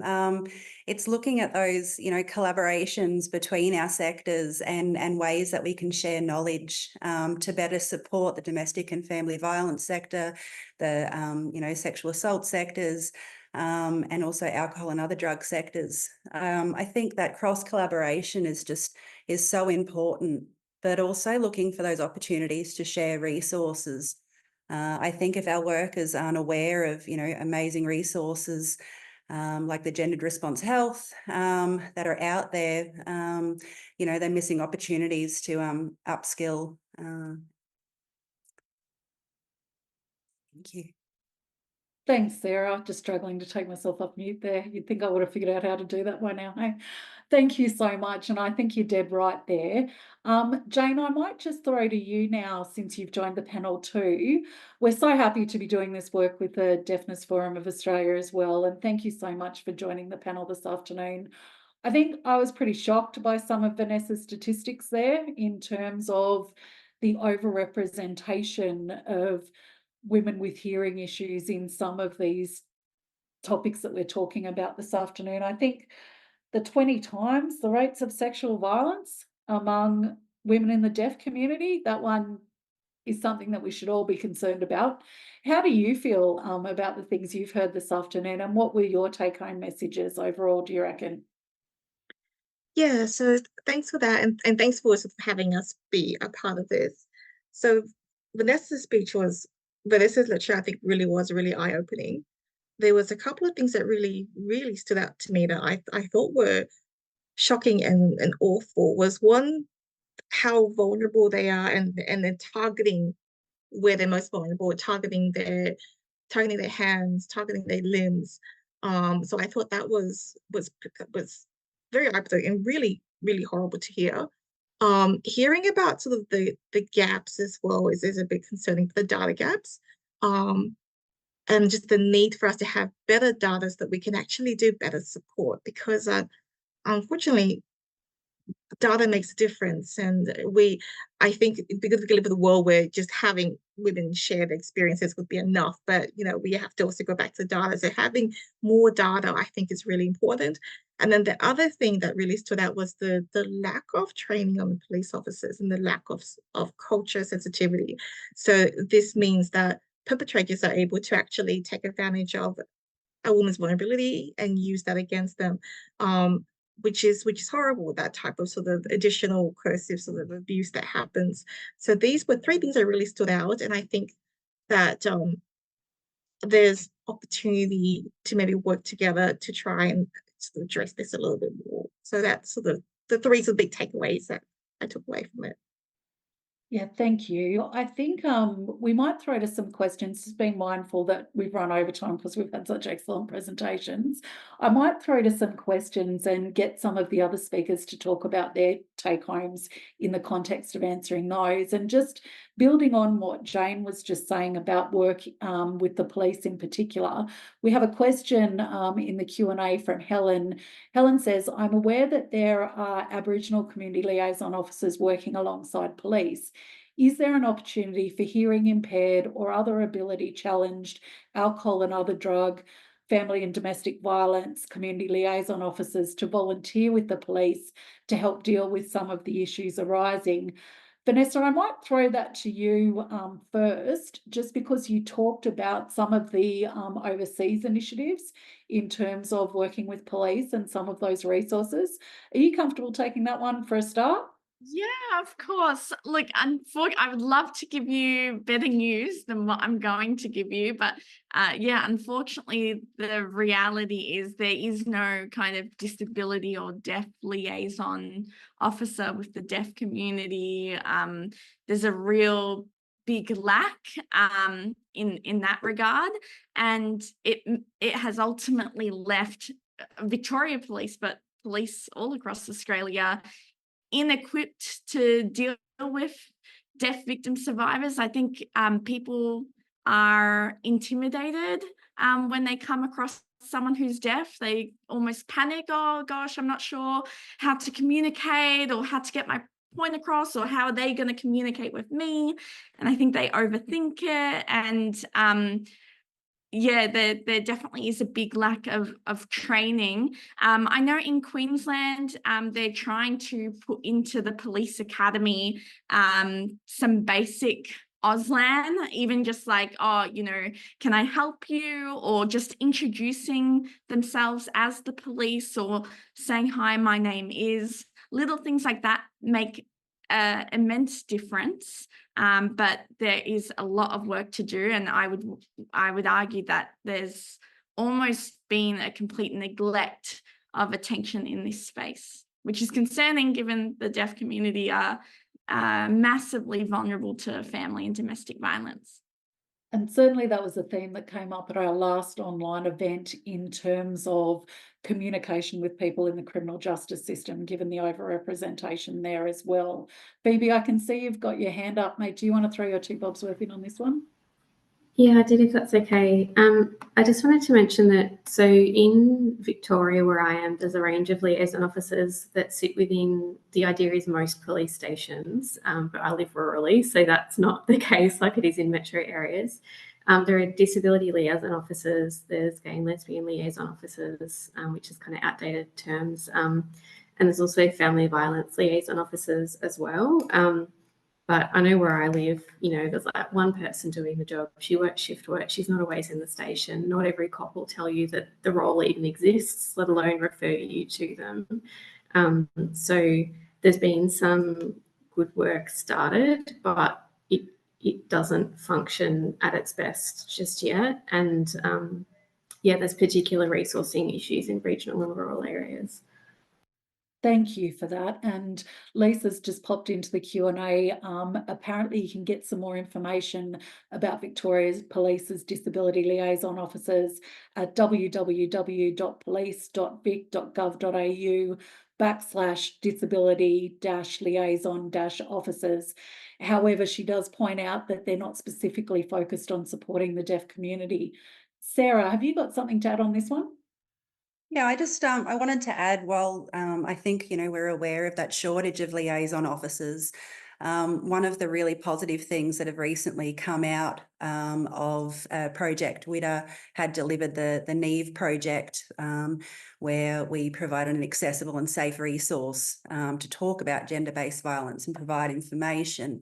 We developed a for professionals section in that resource, which was uptaken by a couple of our rural police stations up here in Queensland. We provided some training on, you know, working with women with disabilities who are experiencing domestic and family violence. They're online short modules, and they were taken up by members of the police force in some of our rural areas, which is certainly, you know, where a lot of those liaison officers aren't available. Training the general police force has been really beneficial. Thanks, Sarah. That's good to know too.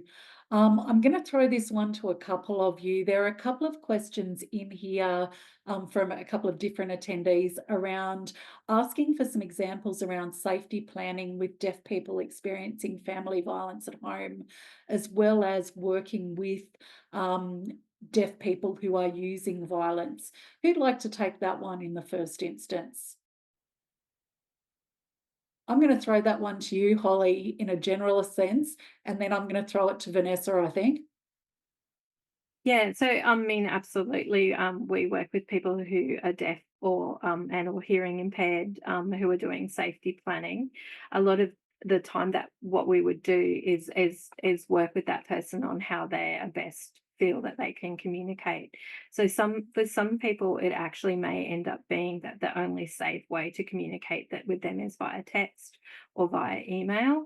And with other people, they will actually want to have translators that are available, and they will come into the office.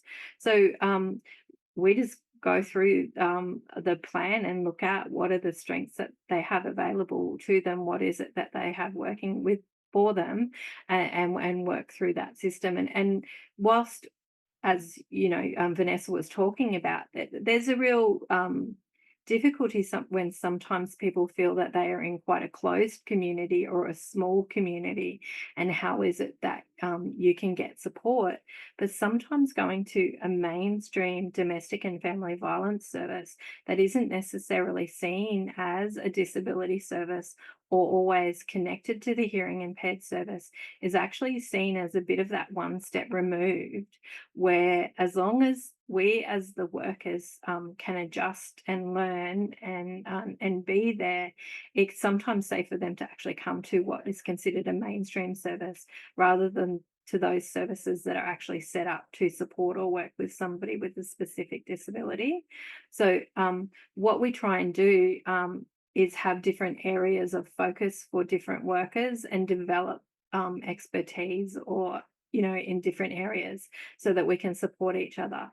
So that if there's somebody who's more comfortable or better at the moment working, with hearing impaired or intellectual disability, or somebody who, autism, we just kind of move it around and make sure that we've got the best workers who can do that, whilst not relying on one worker all the time to be that person. So there's enormous practical things you can do with any client, and let alone, but I'd be really happy if we were able to just send some things through about some of the stuff that we do with people in the deaf community.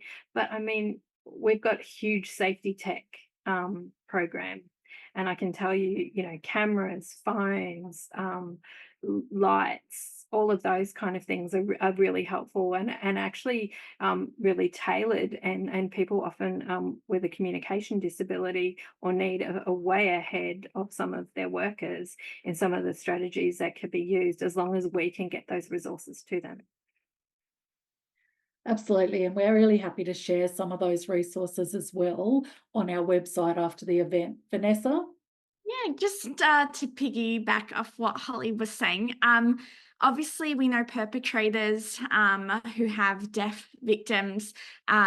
There is often they'll sabotage technology. So oftentimes deaf victims, they might still have access to their phone, but it might be constantly monitored, right? Everything that they're saying to their friends, family is monitored. So a good practical example of safety planning might include like code, even just like a code emoji that they can send their family member that alerts them, hey, I'm in danger, please help me, send help, etc. And then there's other practical safety planning mechanisms. Obviously, we're thinking about a deaf victim.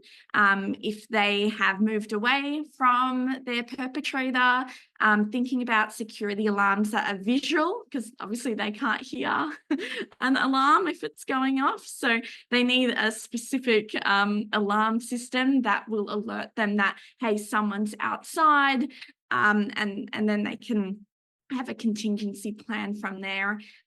Even visual smoke alarms, unfortunately, the reality is perpetrators know no limits, and arson and lighting things on fire, destroying property is a thing too. So having visual smoke alarms, these are just some safety mechanisms, but every deaf person is going to have different needs, and that individual safety planning is definitely important.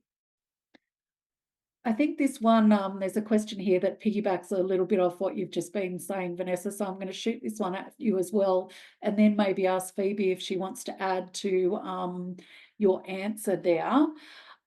So Adrian in the chat, in the questions, is saying it's horrid to hear that hearing devices are being damaged, as they indeed are expensive. And he says this as a member of the hard of hearing community. And his question is around specifically, has anything been done to change the coverage and eligibility criteria for hearing aids and other devices under the NDIS? The current extent of coverage depends on age and eligibility. And this goes to one of the points that Phoebe made around access to the NDIS as well. Would you like to comment on that? And then Phoebe, do you mind throwing in as well? Yeah, maybe Phoebe might know more about this, but I'm not sure about NDIS covering it, but perhaps victims, obviously in every state in Australia, there are comprehensive criminal injury compensation schemes where victim survivors can go and say, hey, you know, this property has been damaged, or, you know, I need X, Y, and Z to cover whatever. So that might be an avenue for replacing damaged equipment, but every state has different legislation and eligibility criteria that surround that. Phoebe? Yeah, so I'm not covered by the NDIS. I use a different disability insurance scheme that I will not name, but I would say that I would not go to them for emergency replacement of items. It would be useless. But domestic violence services, so for example, in Victoria, Safe Steps is one, do have what's called brokerage funding available. So that tends to be like a few $1,000s allocated for each person who presents to cover things that they might need. So sometimes that's, you know, security cameras or changing the locks or some emergency clothes, but it could also be used to replace disability aids and items in an emergency.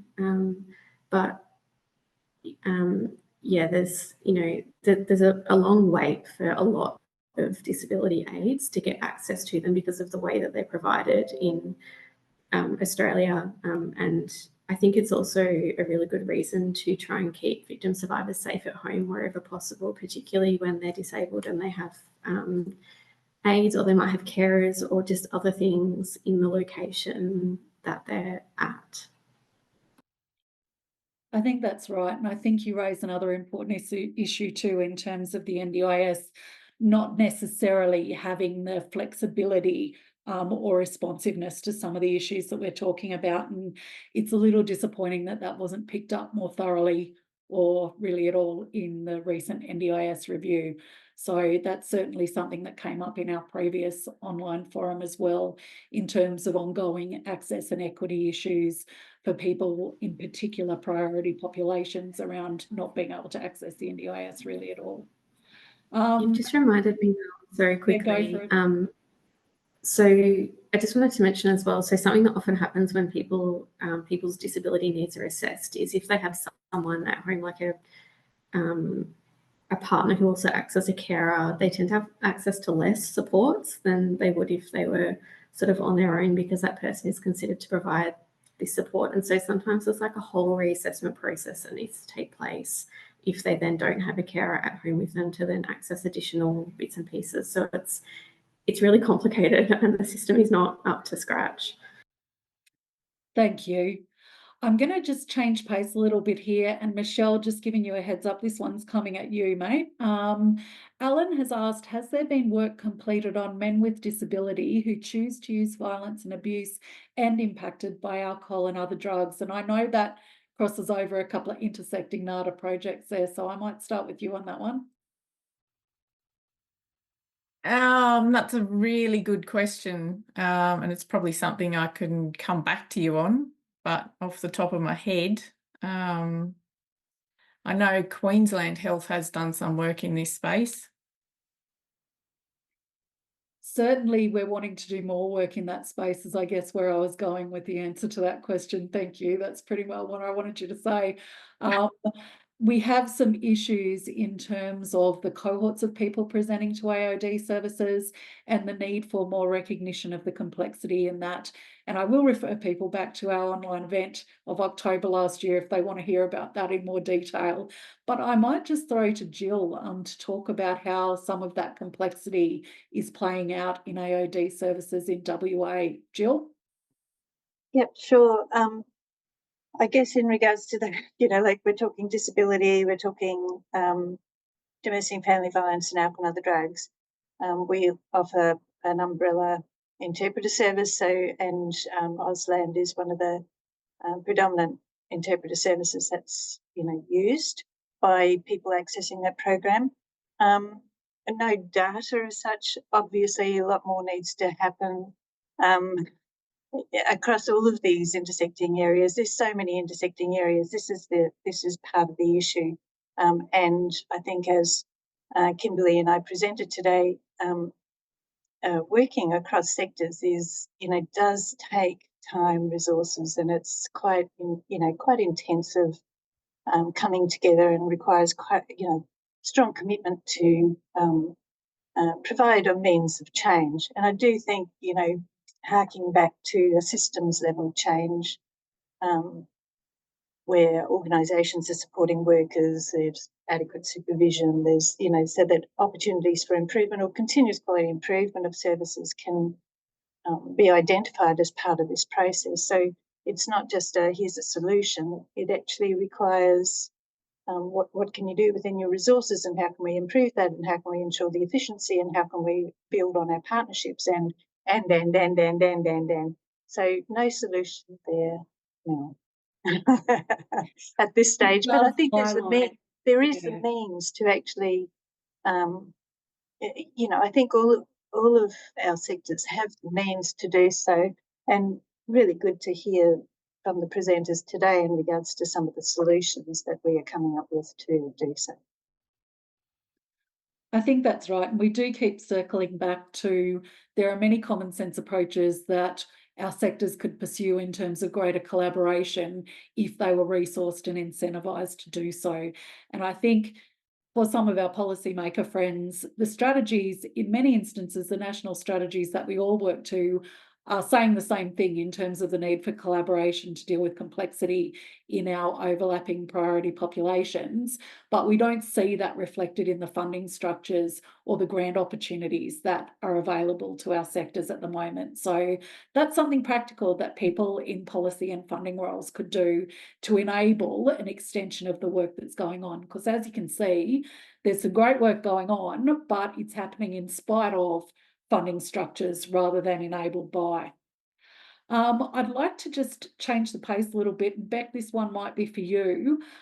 We've had a couple of questions around the role of peer workers, and I might take this one to you first, Beck, and then maybe throw it back to Holly if I could, because there's been some questions around people with lived experience of alcohol and other drug use and domestic and family violence in the working in the services in the different sector contexts.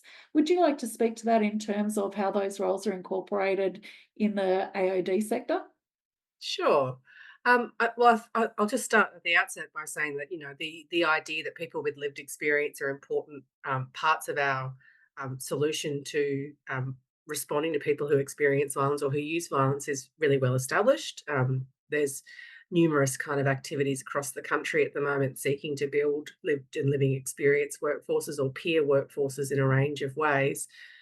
One of the things I think we just had our conference last week, and one of the conversations we were having at the conference was that while people might sit in identified peer roles or lived and living experience roles within sectors, the other important thing to kind of remember is that our workforces generally have really high levels of lived experience of these types of issues. We're doing a workforce survey as part of our capability building work, and it's something like 60% of people working in our sector, women working in our sector, have experiences with direct personal experiences with family and domestic violence, and that even where we're talking about men who use violence, about 50% of our workforce will say, I know someone who has used violence in their relationships.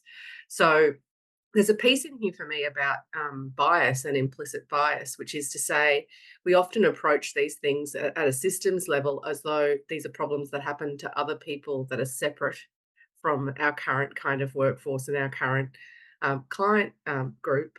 But actually the reality is we need to get better at accepting that it's likely, given the prevalence of family and domestic violence in our community, that any room that we are sitting in will have people who have those experiences. Now, whether they choose to disclose them to us or not will have a lot more to do with safety than it will have to do with the recency even of that experience. So, I mean, I would love to get us to a place, because it seems to me that the key work of lived and living experience in our policy conversations is to keep us grounded in the humanity of the people who we're working with, and to keep it close and proximate to the conversation. And I just one day hope we get to the space where we have enough empathy capital, I'm going to call it, to jump straight into having that human approach to the way we do things, without necessarily requiring people to stand up the front and share these personal experiences in an effort to get other people to understand why they should be motivated to do something about it. We certainly have a long way to go, though. I do not mean to diminish the importance or the relevance of lived and living experience at this moment in time, because we are a long way from having systems that are able to respond capably and empathetically across child safety, across youth justice, across the grown-up justice system. Policing has been talked about, and even in our own service systems, particularly I'm looking at the mental health system. Those responses can be quite divorced from any kind of notions of humanity that we would recognise in our own lives. Holly, do you want to just throw something in to add to that? I'm seeing a lot of nodding and smiling going on across the panel. Oh, I mean, yeah, that's amazing. Rebecca, thank you for saying that. I mean, of course, our workforce has lived experience. Of course, we all have lived experience. And the whole point of the work that we do should be based in humanity, and shouldn't have to be because, we're a daughter or a mother or a sister, or what our sexuality or disability or lived experience is. Probably because of being around a little while, sadly, I still think we have the thing about saying, if somebody is to be a peer worker, and if we are to have peer worker workforces, can we pay them? I feel like I'm asked to get and find people for so many studies and for so many research pieces, and to do this and to do that, and then we're still in the land of they might get a $50 voucher, let alone the fact that we're giving them a $50 voucher for what we are saying is expertise. And I've also had to go as a business manager. I've needed to have 3 workers who've spoken to them for hours beforehand and spoken to them hours afterwards to make sure that they are okay and well and able to participate in this research for this pilot that I never even see the information from at the end. So if it's expertise, pay people. I think that's an important point, and we've got a comment in the Q&A as well. All new service tenders and releases of funds need to incorporate community development activities and community development roles. So I think that's a nice one to end on. But just in closing up, I am going to point to a comment from Chloe in the Q&A, which I think is great and leaves us something to think about. Chloe says, it's so great to see such an incredible panel of women, all doing very important work to address gender-based violence across different sectors. Do you have any final suggestions or tips on how we can engage our male colleagues, friends, and family members in these conversations?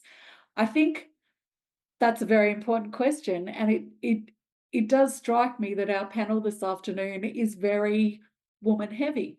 The glass half full version of that is we are leaders across our sectors, and that's great. But I think the challenge for all of us going forward is how do we get our male friends, colleagues, and others involved in the work that we're doing and helping us to carry that forward in our respective sectors as well. So I'm conscious that we are now 3 minutes past time. So thank you everyone for joining me this afternoon. I've got a lot of thanks to do. I'd like to thank all our speakers, who have provided some wonderful insights this afternoon, our special guest panelists who have come and helped us pull it all together at the end. I'd like to thank our Auslan interpreters who have helped us to make this event more accessible for everyone, not just today, but into the future when we pop the recording up on our website afterwards.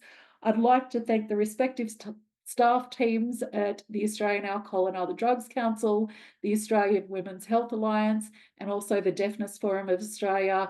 There's been months of work in making this happen, and I really appreciate everyone's work on that.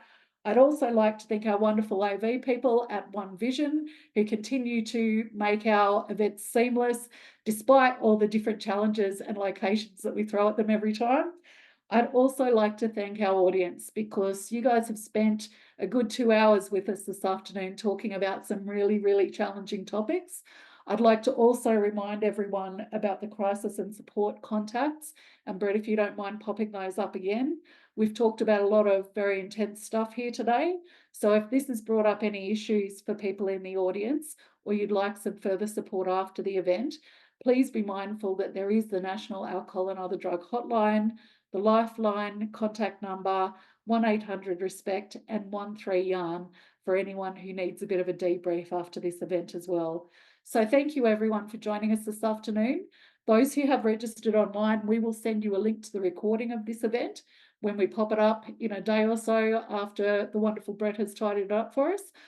So you will be able to share this with your friends and colleagues, and we look forward to continuing the conversation with all of you into the future. So thanks so much for joining us today. We really appreciate it.